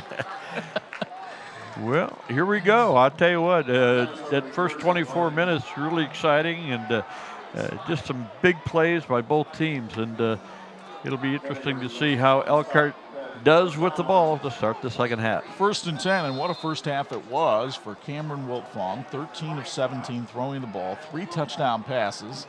And he comes out in the shotgun here with Derek Woods to his left, and Wiltfong wants to throw right away. Woods on a wheel route coming out of the backfield, cuts it up the field. Ty Zahner with the tackle at right about the 30-yard line. Pick up a 7 on the play, and it'll be 2nd and 3. And Derek Woods, I think, Bob, we're seeing some of his versatility tonight, not only running the football, but as a receiver coming out of the backfield. And a lot of confidence for Wiltfong, too, especially when you throw to a guy like that. If he catches at the line of scrimmage, it's the yardage after the catch, like Bo said, that's making a big difference tonight. Derek Woods was all conference in track and football last year. Here's Woods again, trying to come up the middle. Taken down by Michael Paquette right about the 33-yard line. Looks like he'll have enough for a first down, sponsored by J&N Stone. When I say Woods was an all-conference track athlete, I mean 2 years ago, because obviously there wasn't a track season last year because of the pandemic. Woods now with 40 yards rushing in the ball game. Penn has tried to take one thing away if they can, and that's been the rushing, but the passing has been outstanding for Elkhart. 1st and 10 from the 34. High snap to Wiltfong. Woods looked for room along the outside, and there just wasn't any there. Terrific pursuit by this Penn defense. Owen Wiseman was in on the stop, but he had plenty of help. Perry Automotive in Mishawaka and Elkhart acknowledges that right now we're all heroes. Perry is offering 20% off any repair for all military, police, firefighters, and first responders. Perry is also offering 10% off all repairs for everyone. Whether you need tires, brakes, or oil change, or major engine work, Perry Automotive, where knowledge meets integrity. And they've got some heroes of their own there at Perry Automotive. Josiah Williams in on that stop as well. It's 2nd and 14. Wiltfong wants to throw, and he's in trouble. Gets away, but Williams is able to chase him down and get the sack for a loss of 2. For Josiah Williams, his 2nd sack of the season. He was on the wrestling team last year, and he got the takedown there.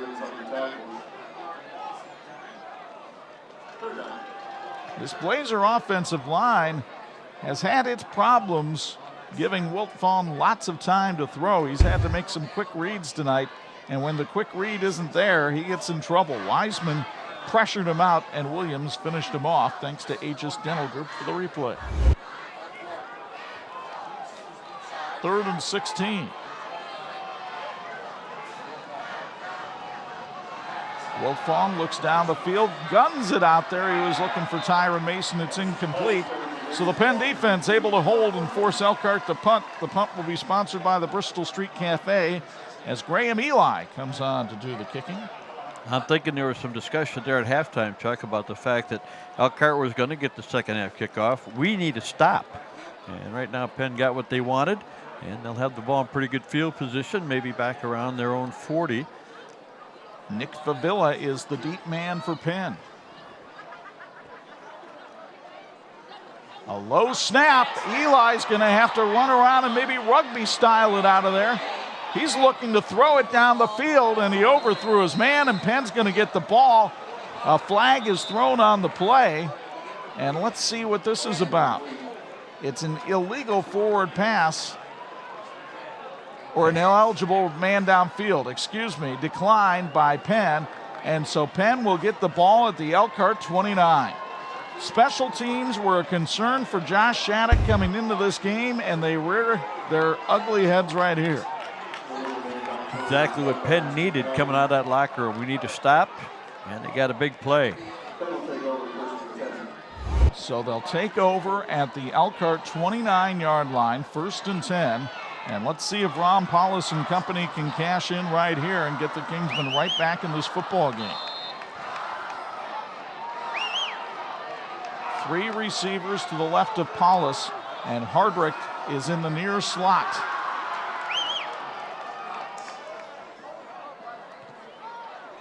Paulus couldn't get anybody to jump with the hard count that time. Kyle Riffle is to his left. It's Paulus handing off to Riffle, who gets some room and comes up the middle. Riffle down to the 16-yard line. Darjon Lewis brought him down, not before first down, sponsored by Zolman Tire. 1st and 10 from the Lions, 17. Gain of 12 yards on the play. Riffle now with 44 yards rushing on the night. Special teams have really flipped the momentum of this game. Two receivers wide to the left of Paulus here. The senior gives the handoff to Riffle. Ty Winters brings Riffle down at the 14-yard line, pick up a 3 on the play. It'll be 2nd and 7. Sometimes it looks like Penn spends some time with that sidestep before they get in the line of scrimmage, but they're also giving their linemen a chance to trap and create that opening. Again, a pistol formation here for Paulus, who checks over to the sideline. He hasn't found Muma yet tonight. He's been pretty reliable. Looks like he's got single coverage at the bottom of the screen.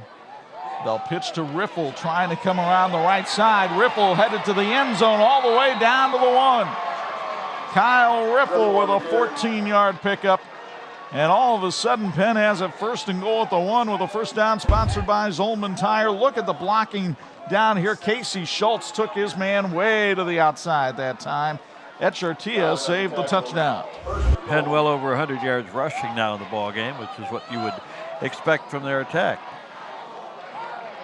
Let's see if they reward Riffle here with a little touchdown run.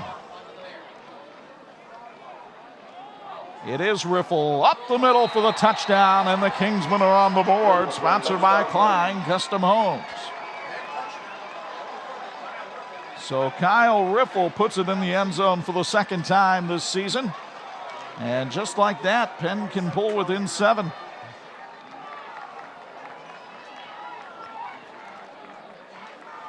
You get another look courtesy of Aegis Dental Group. And Riffle just bowling over the Lion defender. I'll tell you one thing, the Penn offensive line looked like they came out with a purpose there in the second half and got the job done. So here's the extra point attempt by Ryan Majerick. It is up and it is good. And with 7:27 to go, 3rd quarter, Penn closes the gap to 20-13. Kyle Riffle's 2nd touchdown of the season makes it a 7-point ball game on 46.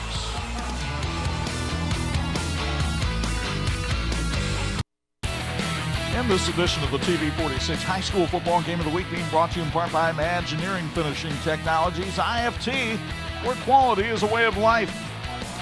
Chuck Freeby, Bob Dingle, Bo Hunt back with you from Rice Field as you look at Corey Yeoman, the 18th year head coach of the Penn Kingsmen. His team now back within 7, trailing 20-13. After the turnover, Penn it wasn't a turnover, it was an incomplete pass at 4th down, but Penn went 29 yards in 4 plays and took 1:44 off the clock to get it back to a 1-touchdown game. High spinning kick, Kenneth Dennis takes it at his 15. Dennis up the middle, and he can fly. Dennis to the 47. Big special teams play there for Elkhart. Folks, Klein Custom Homes is Michiana's premier home builder. Come visit one of our exclusive neighborhoods or let Klein Custom Homes build on your property anywhere in Michiana. For more information, visit us at kleincustomhomes.com. So terrific field position for Elkhart after a great return by that young man, Kenneth Dennis. They'll spot it at the 46, and it's 1st and 10. Done that a couple of times tonight at the 46. We didn't pay them to do that, but it's nice to have them mention us. Cameron Wiltfong at quarterback for the Lions. Pretty good baseball player. He's shown a nice arm tonight. Here, though, in play action, hit as he throws, and he wound up underthrowing The intended receiver looked like he was going for Dominic Russo that time and threw it behind him, but he had to get rid of it because the pressure was coming from the outside as Brendan Arndt bore down that time on Wiltfong. Folks, at St. Andrews Products, your expectations become our standards. We have the finest promotional products, advertising specialties, business gifts, and apparel. Our team handles all embroidery and screen printing in-house to guarantee the quality you want and the timely turnaround that meets your needs. At St. Andrews Products, our answer is always yes. Now, what's the question?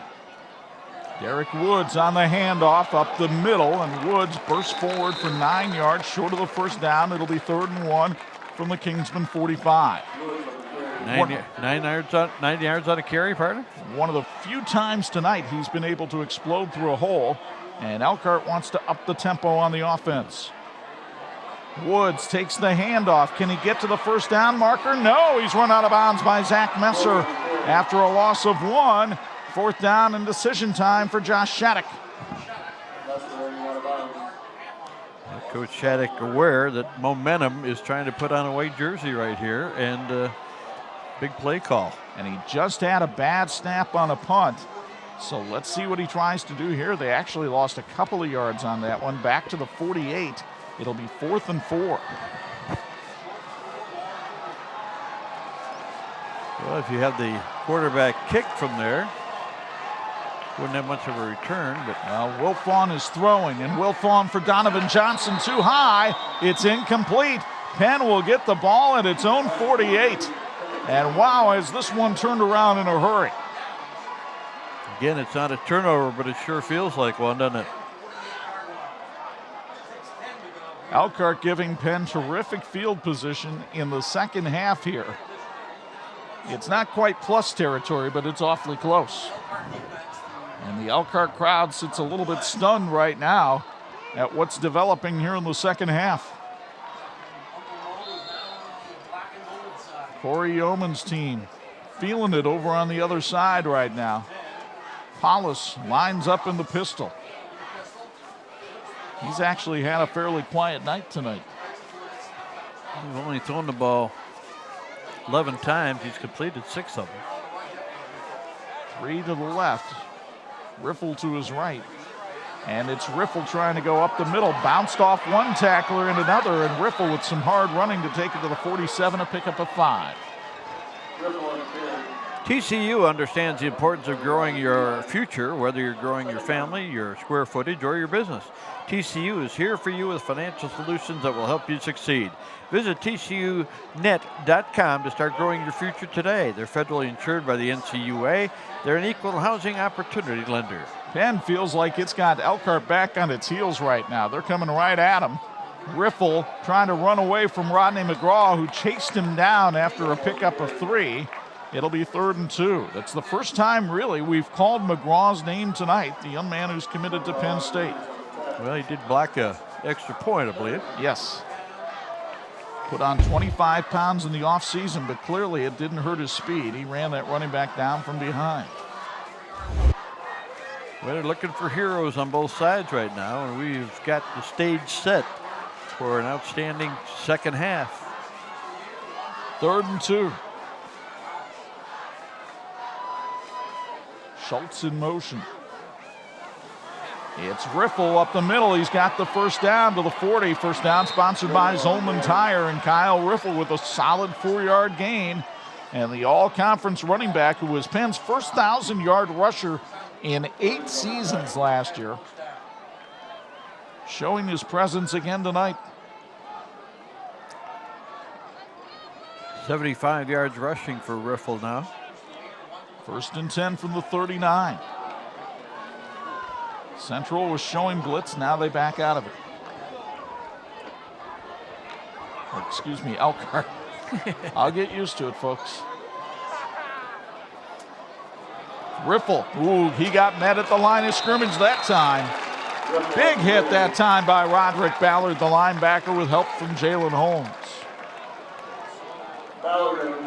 Folks, whether it's for the best burger in town, a juicy steak, or slow-roasted prime rib, Heine's Back Barn in Elkhart is the place to go. The DeShone family has been serving the Michiana area for decades, and the food just gets better and better. Stop in tonight And say hello to Troy and the gang and enjoy a fantastic meal with great service from Heine's in Elkhart, located on Lusher Avenue. 2nd and 11. Paulus will give it to Hardrick this time, and Alec Hardrick takes it up to the 35-yard line. A pickup of 5 for Hardrick, who scored the first Penn touchdown in the first quarter. Hardrick, not a very big kid, 5'8", 140 pounds, but boy, does he run hard. 75 yards rushing for Riffle, 70 yards tonight for Hardrick. Most of that on the touchdown run. 3rd and 7. Paulus with time to throw and runs out of it. Clayton Lundy with a sack back at the 43. He came on a delayed blitz, and Lundy gets his first sack of the season at a great time for Elkhart. Second sack of the night. Loss of 8 yards on the play. So Braden Shinsky will come on and line up in punt formation, hoping to force Elkhart deep in its own territory. Mason and Woods back deep for the Lions. Shinsky hangs one high in the Elkhart night. It takes a Penn roll, and it goes inside the 5 all the way to the 1. What a job by Shinsky. A 41-yard punt with no return, but the Blazer defense held, and Elkhart leads by 7 with 2:30 left in the third on 46.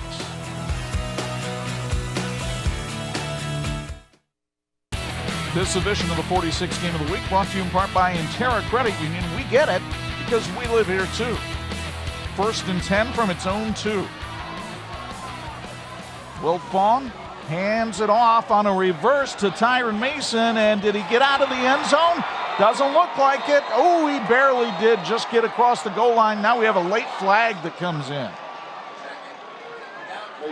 We have a late flag, and that's going to probably be an unsportsmanlike against Elkhart, but from where they spot the ball, half the distance is maybe an inch.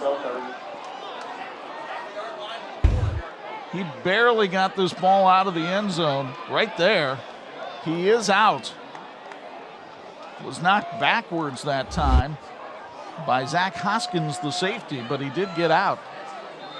And it'll be 2nd down and 11. Penn smelling a little blood in the water. Wiltfong, 5 yards deep in the end zone. Looks to throw, fires out in the flat, has Donovan Johnson, and Johnson battles his way forward to the 11-yard line. He'll be a yard short of the marker. It'll be 3rd and 1. So what do we give him, 8.5 on that one? Well, actually about 10. Yep. Folks at Sanders and Pianowski, professional service to their clients is their first and compelling priority. The firm of Sanders and Pianowski want to take the time to wish both teams well in tonight's game, serving the Elkhart community for decades and decades yet to come. Sanders and Pianowski on the Riverwalk in downtown Elkhart. On 3rd and 1, Woods trying to break loose around the outside. Woods steps out of bounds at the 45-yard line. A 34-yard romp and a first down sponsored by J&N Stone. They'll actually spot it up at the 47, so give him 36 on this. Great blocking and then terrific speed by Derek Woods. 84 yards rushing now for Woods in the ball game. 1st and 10 for the Lions. They'll have Higgins and Mason switch sides. Play clock down to 5. Let's see if Josh Shattuck winds up burning a timeout here. He will. Timeout sponsored by Rachel Wayne, State Farm Insurance. Folks, everybody loves Rise and Roll Donuts in Mishawaka, but did you know they also offer pies, jellies, soup mixes, Amish noodles, and so much more? Rise and Roll also offers a large line of gluten-free products. Stop by this week for your favorite Rise and Roll donuts and so much more. They're located on Grape Road in Mishawaka, open Monday through Friday, 6 a.m. to 6 p.m., and Saturdays from 7 a.m. to 5 p.m. Rise and Roll, doing things the old-fashioned way. We have not done a football game from Walkerton since 2003. That'll change next Friday night as we go down there for Freeman and John Glenn, a battle in the NIC South. We look forward to showing it to you live on Facebook, YouTube, and the Champions Network at 6:45, and on TV 46 Friday night at 11, and Saturday morning at 9. At last check, Glenn was losing tonight to Knox 6-0 in the second. Freeman was leading Jimtown. That game was 7-3 at halftime. Good contest down there between Knox and John Glenn. By the way, Berrien Springs leading Niles tonight 21-8. The debut for Shamrock head coach Elliot Uzelak, who formerly coached at Navy and at Benton Harbor. Been in a few games. 1st and 10, and Wiltfong keeps it himself, gets a block from Woods, and Wiltfong spun down from behind at the 49-yard line of Penn. Michael Paquette twirls him down by the shirt. Wilfong fighting to get back to positive yardage on the night. Folks, some drivers think comfort is found in leather seats or dual climate controls, but for 40 million American motorists, comfort is knowing they have a State Farm agent who's always there providing personal service at a competitive rate. So talk to State Farm agent Rachel Wayne in Elkhart. She'll make sure you get the coverage you need and the discounts you deserve. Tippecanoe Valley now leads Rochester 54-0 that game in the fourth. Here's Wiltfong throwing out in the flat to Derek Woods. Woods with a burst up to the 46-yard line. Pick up a 3 on the play, and it's 3rd and short for Elkhart. Mishawaka leading Plymouth now 24-14 in the third. Both of those teams looking for their first win. By the way, that's Mishawaka's first trip to Plymouth since 1925, when the field was an actual rock pile. Well, I'll tell you what, that was a good game, too. I remember that, well, no, okay, I don't remember it, but... The final seconds tick down for quarter number 3, and emotions running high at Elkhart's Rice Field as Elkhart tries to get its first win over a Penn team since 1985. They may be 12 minutes from doing it, leading by 7, 20-13 on 46. This edition of the 46 Game of the Week being brought to you in part by the Jordan Auto Group. Simple, easy, stress-free. We go downstairs for a Bills Heating Sideline Report. Bo Hunt, your thoughts on this 1 through 3? What a great game that we came to. We knew there was going to be a great game. That's why we're here. But that third quarter, some of the adjustments that I thought Penn did was, A, their intensity on defense. They really stepped it up. And B, a lot of their linebackers and defensive ends blitzing and not giving Wiltfong any time whatsoever when he was dropping back. I think that was the big difference there in the third quarter. The intensity and the ability either for their defense to bring some blitzes and go all out, guys. Key third down play here, 3rd and 3 from the 46. The handoff to Derek Woods, and he seems to be shy of the first down marker. Bill Kumanetz will come in and spot this between the 43 and 44, and I think that's maybe a half yard short. Folks, take the first step towards selecting a college or university that will provide the right foundation for your future by attending the Christian College Fair at the Y Camp Athletic Center at Bethel University on Monday, September 28th from 6:30 to 8:30 p.m. Visit with colleges and universities from around the country as we're learning more about financial aid opportunities. That's Monday, September 28th, 6:30 to 8:30 p.m. at Bethel University. Go Pilots. Jumbo formation for Elkhart. Derek Woods runs up the middle and gets the first down.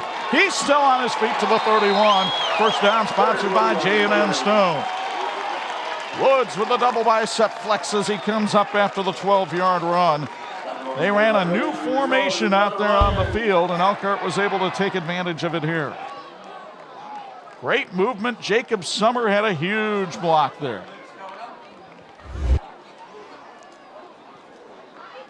.96 yards rushing in the ball game now for Woods. 1st and 10 from the Kingsman 31. Wiltfong play action, fires to Tyron Mason, and he makes about 7 yards on the grab. Zach Messer brings him down at the 24. Mason has, I believe, 7 grabs on the night. He and Johnson have done a great job for Elkhart.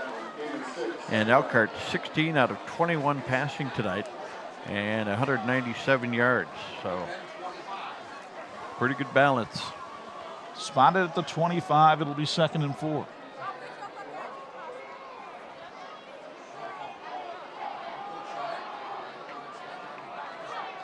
Wiltfong drops back into that pistol formation.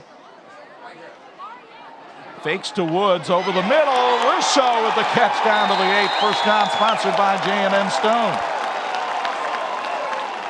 17-yard pickup on that pass play. And again, Wiltfong with pinpoint accuracy. So second catch of the night. And Elkhart goes over the 200-yard passing mark. 214 against that Penn secondary. Going to the 4th and Middlebury. Warsaw on top of Northridge, 20-7. 1st and goal from the 8. Mason in motion. They'll pitch it to him. Mason stutter stepping. Now tries to reverse field. And finally, Penn is able to gather him up at around the 15-yard line and a loss of 7 on the play. Folks, wouldn't it be great to work for a company where the employees are the most valuable asset? Well, now is your chance because ReshCorps is hiring.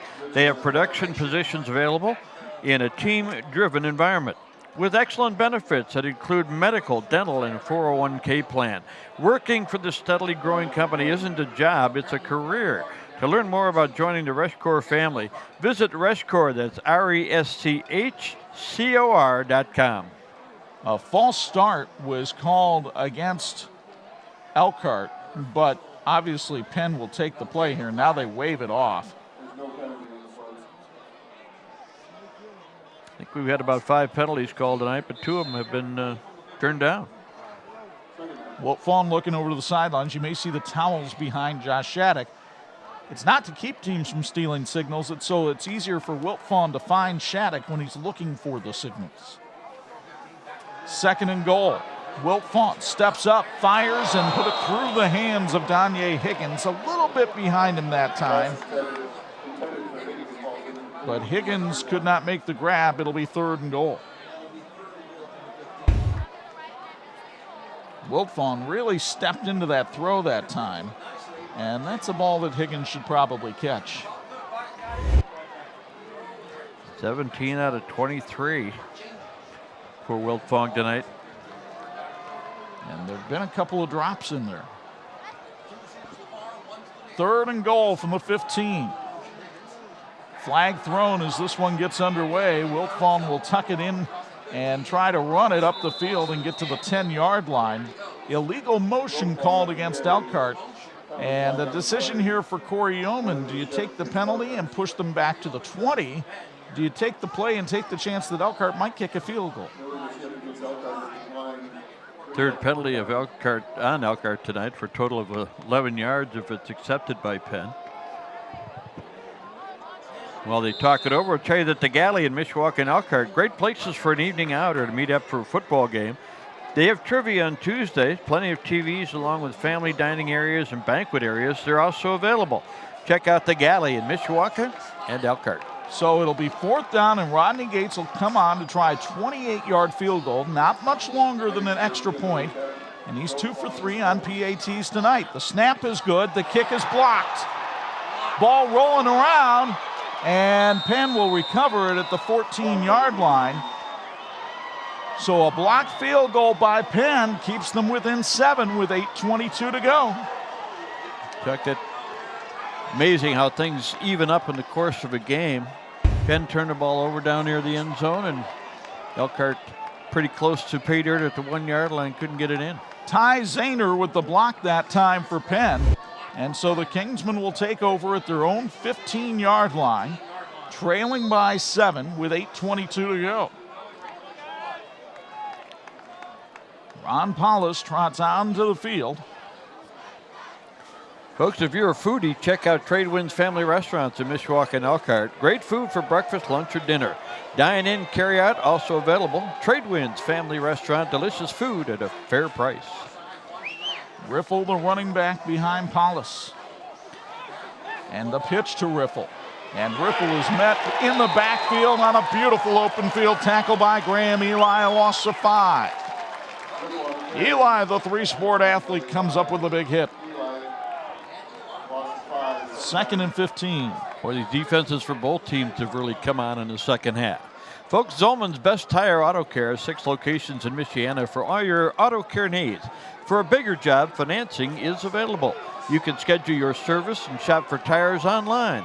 Zolman's also offers free coffee, Wi-Fi, and shuttle service. Check out ZolmanTire.com. Paulus to Carson Mumaw for the catch and a first down. Sponsored by Zolman Tire. Mumaw's first grab of the night. It's a 17-yard completion, his 11th catch of the year as he returns from a knee injury. Arjan Lewis makes the stop that time for Elkhart. 58 yards passing now for Paulus in the ballgame. And a flag comes down, and I believe there could have been an offside against Elkhart. Second time tonight. Paulus has been able to get him with a hard count. And they'll get a free 5 up to the 33.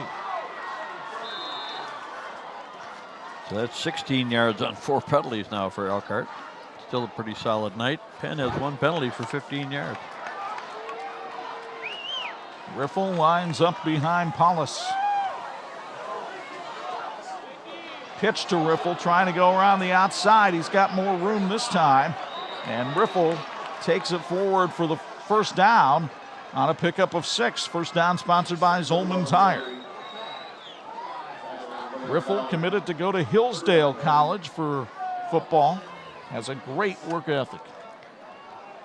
Trimador wishes the best of luck to the Penn football team on their 2020 season. Trimador, your #1 source for all standard and custom millwork needs, including interior doors, trim, built-ins, stair parts, and hardware. Trimador is currently hiring for all positions, offering competitive wages, a bonus program, and an attractive benefit package. Apply at 1824 North Home Street in Mishawaka. Roderick Ballard able to stand up Riffle that time after a pickup of 3 on the play. And it'll be 2nd and 7. Riffle will check out, and Alec Hardrick will come back in. Not a bad choice. Pretty solid running backs for the Penn Kingsmen. See the clock in the bottom right-hand corner of the Intera Credit Union scoreboard. Penn down by 7. All their timeouts left. Paulus steps into it and way overthrows. So there was a misread and miscommunication that time. It'll be 3rd and 7. Folks, Granger Auto Detail on Bittersweet Road are the experts for all your quality detail needs. Daily drivers and classics, plus trucks, boats, RVs, and motorcycles. It's time to get the toys cleaned up before storing them for the winter. Granger Auto Detail also handles paint and gel coat restoration. Check out GrangerAutoDetailing.com. 2 receivers to the right of Paulus, 1 to the left as the crowd at Rice Field comes to its feet. Paulus throws, it's incomplete. He was looking for Hardrick on a wheel route. And there was a man with him step for step, and there's an injured Kingsman down on the field at the 38. Well, that defensive front for Elkhart. Look at the pressure, the quickness, the size. Ty Winters was the one who came in and gave the pressure. And there's an injured Penn lineman down on the field. We'll take a break. 6:12 remains in regulation. Elkhart by 7. Penn looking at a 4th down when we come back. This edition of the 46th Game of the Week being brought to you by Teachers Credit Union. TCU, grow your future. Visit TCUnet.com. Folks, when you're ready for the next move in your life, contact Kent Guy with Weichert Realtors, licensed in Indiana and Michigan. Kent has over 25 years experience and is one of the industry leaders in the area. Whether you are buying or selling, if results matter, then Kent is your guy. Joe Goralczyk, the injured player who is being helped off the field right now. He is the Penn center. Tell you the Tippecanoe Valley beat Rochester 54-0. Northwood leads Wawasee 38-0. That game going to the 4th. And here it is 20-13 Elkhart with 6:12 left. Braden Shinsky will line up in pump formation with Tyron Mason and Derek Woods back deep. 4th down and 7, a little far to go for it here, and there's time on the clock. Shinsky with the punt. Little hanging punt. Mason almost came up and played it. Instead, it takes a roll, and it's down at the 26-yard line. So a good solid 32-yard punt with no return. Chuck, they've been doing a good job tonight of punting with a high punt but short, so there's not much chance of a return. Folks, we want to tell you once again that Lather and Fade is proud to announce a new location in downtown South Bend, along with current Granger and Elkhart locations. Lather and Fade offers a world-class barber experience, whether you want a vintage haircut, a classic or modern look. Check out latherandfadeshop.com. Triton leading Culver, that game 48-8. That's now in the fourth.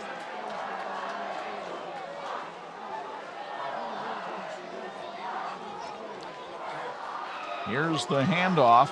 Woods trying to go up the middle, and he stopped after a pickup of 2. Terrific gang tackling tonight by the Penn defense. Brendan Arndt with the stop that time. Can tell you Jimtown leads Bremen 14-7 with 6 minutes left in the ball game down at Don Bungie Field.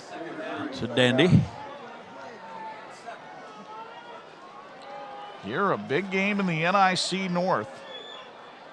The winner getting off to a great start in the NIC this year. 2nd and 7. Wiltfong fires in the flat. Donovan Johnson with the catch. Eludes one tackler. Goes up the field. Look at him carry white jerseys all the way to the 49. 20-yard pickup for Donovan Johnson, who might be giving Wiltfong a challenge for player of the game honors tonight. Mentioned his name a lot tonight. 18 of 24 passing tonight for Elkhart. How many catches for Johnson tonight? That's got to be about his 4th, 5th. 234 yards. I think it's his 6th catch, as a matter of fact. Wow. Including the big touchdown catch. 2 of them. Well, one of them was big. 1st and 10. Lions trying to bleed the clock here under 5 minutes. They'll give it to Woods. Woods with a little bit of a burst. Carrying tacklers up to the 46, pick up a 5 for Derek. And that puts him over 100 yards on the night. It's his 4th 100-yard game of the season. We have a timeout called by the officials. Perhaps an equipment problem. Yeah, there's a player with an equipment problem. Somebody lost a mouth guard. You'll find it at Hardware Plus, perhaps. No, they don't sell mouth guards. But Hardware Plus is a proud supporter of high school sports, and they've been Osceola's favorite local hardware store for nearly a century, featuring a wide selection of products and customer service experts. Hardware Plus, where service begins with the words, "How can I help you?" and a handshake. Clock ticking down to 4:30 to go. Wiltfong and the Lions trying to get an Elkhart team its first win over Penn on the gridiron since 1985. Woods bounces it outside. A stiff arm and a first down sponsored by J&N Stone up to the 36-yard line. Pickup of 9 that time for Derek Woods, who seems to be running stronger as the game goes on. You wonder how much that's the wear and tear on that Penn defense. They've been, of course, both teams been on the field about the same amount of time, as that time of possession still remains fairly close. Crystal Clear Pools in Osceola wants to recognize the 2020 senior graduates from this spring and wish them the best as they move on to the next stage of their lives. Also a shout out to the senior athletes, band, and cheerleaders who are participating this fall. Keep up the hard work and thank you for being leaders in your schools and communities. 0 for Derek Woods that time, thanks to Michael Paquette, the 6-foot junior linebacker who benches 285, showed his strength that time.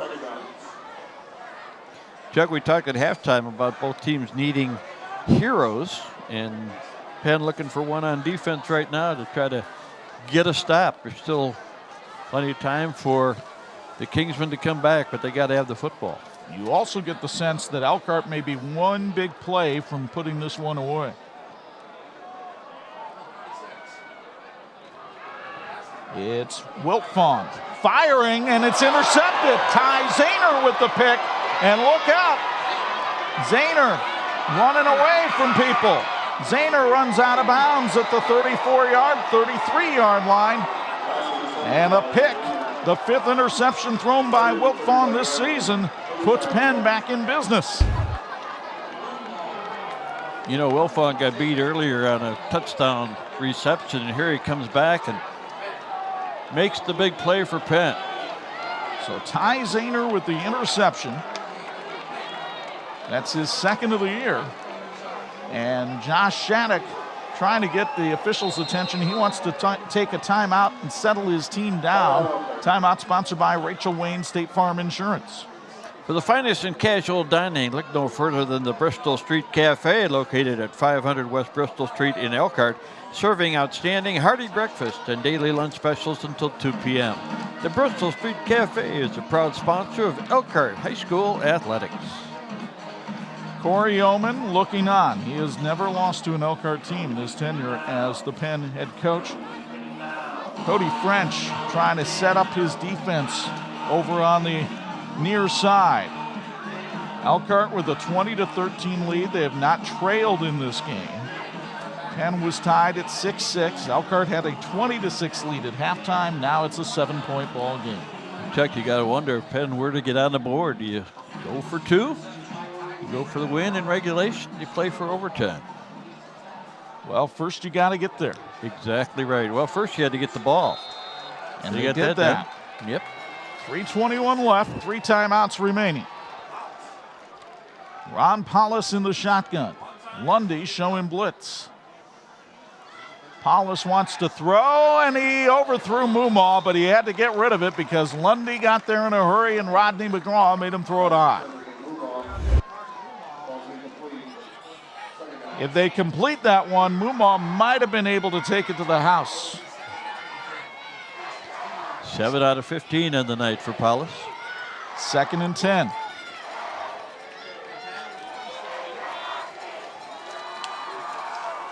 Clock stopped with 3:16 to go. Paulus will pitch it out to Riffle. Riffle trying to take it up the field, gets to the 37-yard line. Eli tripped him up. It'll be 3rd and 6. Folks, this broadcast being brought to you in part by Imagineering Finishing Technologies, saluting the players, coaches, and all the team members who work so hard to be successful. At IFT, we put our team to work for you, setting the standards for metal finishing solutions. Reach us at iftworldwide.com. Like the teams in tonight's game, they're working toward a great finish. Penn won in the final minute last week against East Noble. Paulus fires here. Kenneth Dennis broke it up. Terrific play by the Blazer safety. And Paulus took a hit. There's a flag and a personal foul for roughing the passer. 15 yards and a first down, sponsored by Zolman Tire. You'll see it on the Aegis Dental Group replay. Paulus had been rid of the ball for a long time, and Rodney McGraw with a hit that was completely unnecessary. It was probably a tough judgment. Folks, S&S Automotive and Collision in Wakarusa specializes in auto body collision repair and restoration. S&S works with all insurance companies, so you don't have to. Contact S&S Automotive. That number is 862-7924, or you can reach them online at ssautowacky.com. Elkhart fans can boo, but when they see the replay tonight, they'll understand what happened on that play. 2:36 to go. Kingsman with the ball in Elkhart territory at the 48. Paulus wants to throw. Now tries to scramble and gets back to the line of scrimmage. That's it. A lot of blue jerseys there to bring him down. That includes Javen Lowe, who came up and made the stop from the defensive tackle position. The Penn Boosters root for Kingsman's success tonight and all season long. Penn Boosters support all extracurricular activities. It's only $10 a year to become a member. It's a great way to show your Penn spirit. Last year, Penn Boosters raised over $50,000 for academic clubs and teams. Follow them on Facebook for information on events. Lundy gets to Paulus for the big sack. He threw him down with a suplex at the 45. Loss of 7 on the play. It'll be 3rd and 17.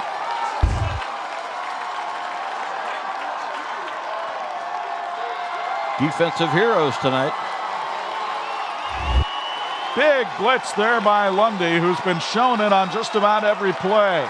Look at this crowd in Elkhart fired up. Less than 90 seconds to go. 3 big sacks on the night. Here comes McGraw. He missed Paulus, who fires and has his man. First down, Penn, up to the 38. Carson Mumaw with the catch. Carson, named for the TV host Johnny Carson, providing some late night viewing for Penn fans. Boy, they needed, about 17, and I think that's about what they got. 18 yards on the play and a first down, sponsored by Zolman Tire. 1st and 10 from the 37. What a ball game. And a timeout called by Penn with 1:01 to go. Rodney McGraw, fans on the sack of Paulus, and then the presence of mind by the Penn senior quarterback after evading McGraw to keep his eyes upfield and find Mumaw, who had broken away from his man. Wow. Good target, good pass. Folks, Granger Lawnmower reminds you fall is right around the corner. It's time to get your snow thrower serviced and ready. Or you can check out the new ones while selection is at its best. Also a great time to schedule annual service for your lawnmower. It'll work next spring. Check out GrangerLawnmowerPlace.com. Jimtown leading 14-13 on Bremen with 1:36 left after the Lions went for 2 and failed. Good bounce back there for Jimtown. 1st and 10 from the 37. Kingsmen have to put it in the end zone. A field goal does them no good. Paulus looking, firing, hit as he throws, and it's incomplete. Ty Winters with the big hit. Paulus 8 out of 17 on the night, Chuck, and probably 5, 6, 7 times he's been really rushed by that Elkhart defense. But it's an incomplete pass, and the clock stops, and they live to play another down. It's 2nd and 10.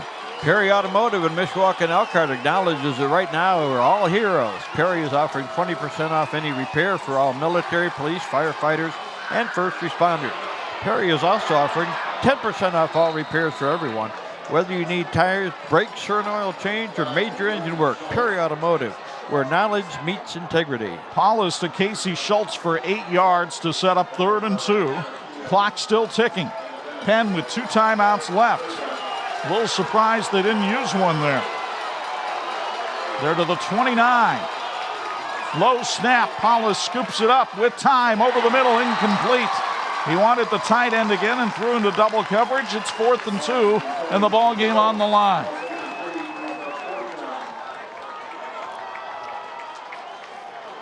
Who wrote this script? I love it. The dandy. Folks, the Klein Custom Home Company is Michiana's premier home builder. Come visit one of our exclusive neighborhoods or let Klein Custom Homes build on your property anywhere in Michiana. For more information, visit us at Klein Custom Homes. That's K-L-I-N-E, KleinCustomHomes.com. 4th and 2. The ball game on the line with 25 seconds left. Central or Elkhart coming on a blitz. Paulus throws complete to Nick Favilla, and Favilla takes it down to the Elkhart 10-yard line with 18 and a half seconds left. A first down, sponsored by Zolman Tire. Terrific pass and catch from Paulus to Favilla. 19 yards. 10 out of 20 on the night now for Paulus, and that puts him over 100 yards passing. He has 103. 1st and goal for the Kingsmen from the 10. Have time for 3, maybe 4 plays here, depending on how they manage the clock. Play clock is down to 10. Paulus wants to throw. Can't escape. Down he goes. Penn will use a timeout here with 12.8 left. Paulus got it back to the line of scrimmage. Doesn't go as a sack, but that's Paulus has really had a lot of pressure on him tonight. Folks, we want to thank St. Andrews Products for helping our crew look good tonight. They're ready to do the same for your team. Reach them at sales@standrewsproducts.com. With all the top lines in apparel, business gifts, and advertising specialties, we're ready to help your school or company. At St. Andrews Products, our answer is always yes. Now, what's the question? Well, next week we take you down to Walkerton. Hopefully that game will be as good as this one as Bremen takes on John Glenn in the NIC South. We're on Facebook, YouTube, and the Champions Network at 6:45. TV 46 carries the game Friday night 11 and Saturday morning at 9. We are looking at 2nd and goal from the 10-yard line with 12.8 seconds left. Chuck, you throw the ball so you still have another chance? Or? Well, you do have one timeout left if you're the Kingsmen. Elkhart coming on a blitz. Paulus throws as he's hit. Favilla with the catch. Knocked down by Ambrose. Short of the goal line at the 2. Timeout Penn with 4.7 seconds left. Paulus has to really work to get up after that one. So will Favilla after this hit by Vinny Ambrose. Take another look on the Aegis Dental Group replay, and there could be some dental work needed after that one. The shoulder by Ambrose sent Favilla backwards. And he needed to. All he had to do was fall forward. He'd been in the end zone. Bo Hunt, Bills Heating Sideline Report. The question for you right now, if you're Corey Yeoman in the Penn offense, do you try to run it in with Riffle, or do you take a quick shot to the end zone? If you miss, you can have one more play. I think the only option is you got to do a quick slant or something with the pass play to give yourself 2 plays. Then you could run it on that second play, but not on first down, because if you do not get it on that first play, there's no second play, guys. All right. Thank you, Bo. Paulus throwing the ball tonight, Bob? He's 11 of 21 with an interception for 111 yards, but he's been spectacular on this drive, coming up with some big, big plays. Nobody's sitting at Rice Field for the final 4.7 of this one. 3rd and goal from the 2. Ripple to the left of Paulus. Mumma in motion. 3 receivers to the right. They want Mumma. He got it in the end zone. Touchdown, Penn. And now the question is, do they go for 2? The kicker, Majerick, trotting out onto the field. Carson Mumma with the touchdown catch. It's sponsored by Klein Custom Homes. And Penn and Elkhart could be headed to overtime. Although now Majerick is called off the field by Corey Yeoman. And they may well go for 2 right here. Chuck, I don't think it's a bad idea if they do, because Elkhart has so many big players in overtime that can get in the end zone and make it really tough on you. But Penn has come all the way back. Your kids have battled. They've had some unbelievable plays on 4th down. They survived some big hits, and they're going to give it a shot. Here's the ball game on one play. You make it, you win. You don't make it, you lose. And Elkhart will take a timeout to talk about how they want to set up the defense, trailing or leading right now 20-19. I just wish this had been a better game. Well, let's take another look at the touchdown by Carson Mumma. They put him in motion, and the motion man covering him got caught up in the wash and couldn't get out there.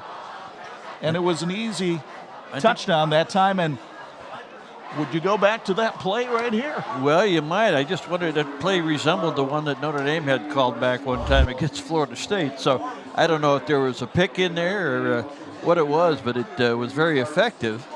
But again, you've got a couple of running backs that are been very effective tonight, and can't say enough about the running attack. 75 yards for Riffle, 70 for Hardrick, and they're very effective. So Corey Yeoman and his team have really gotten up off the mat here in the second half and made it a great finish. Chuck? 2-point conversion here for Penn. 1.3 seconds on the clock. Paulus from the gun. Favilla in motion. They give it to him. It's going to be a pass. He throws. It's incomplete. Elkhart will have beat Penn for the first time since 1985.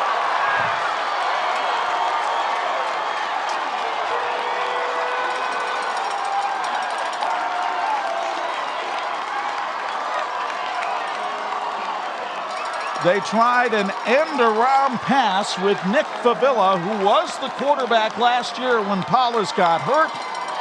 But he threw it low into the outside, and the celebration begins on the banks of the Elkhart River. Aegis Dental Group with another look. There just wasn't any opening out there. I give them credit. You know, Penn came in 2-2, looking for a big win over a ranked team. Gave it all they had. What a courageous drive there at the end of the game.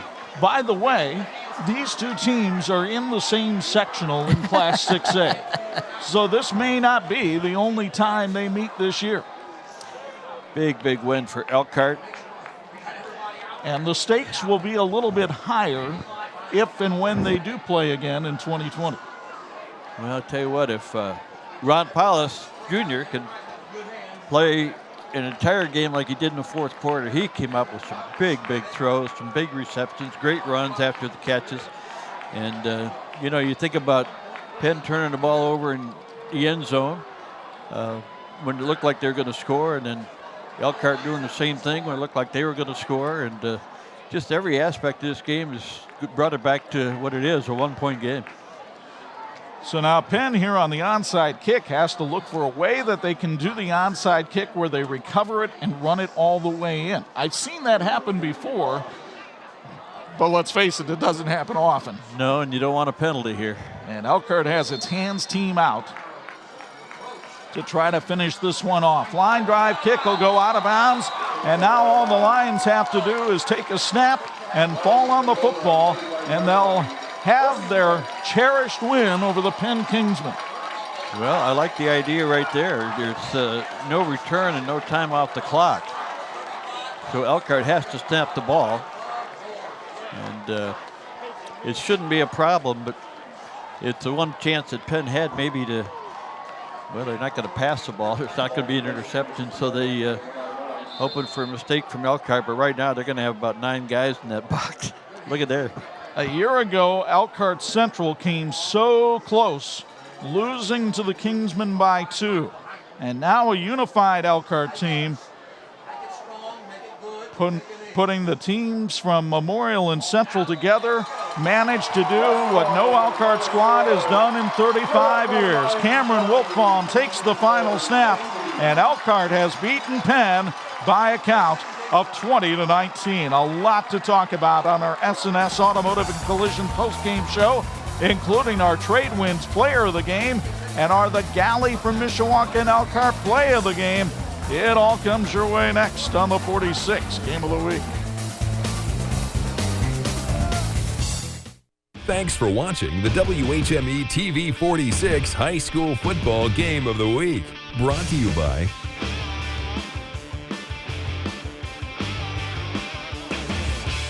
The celebration is on in Elkhart as the Lions have defeated the Penn Kingsmen by a count of 20-19.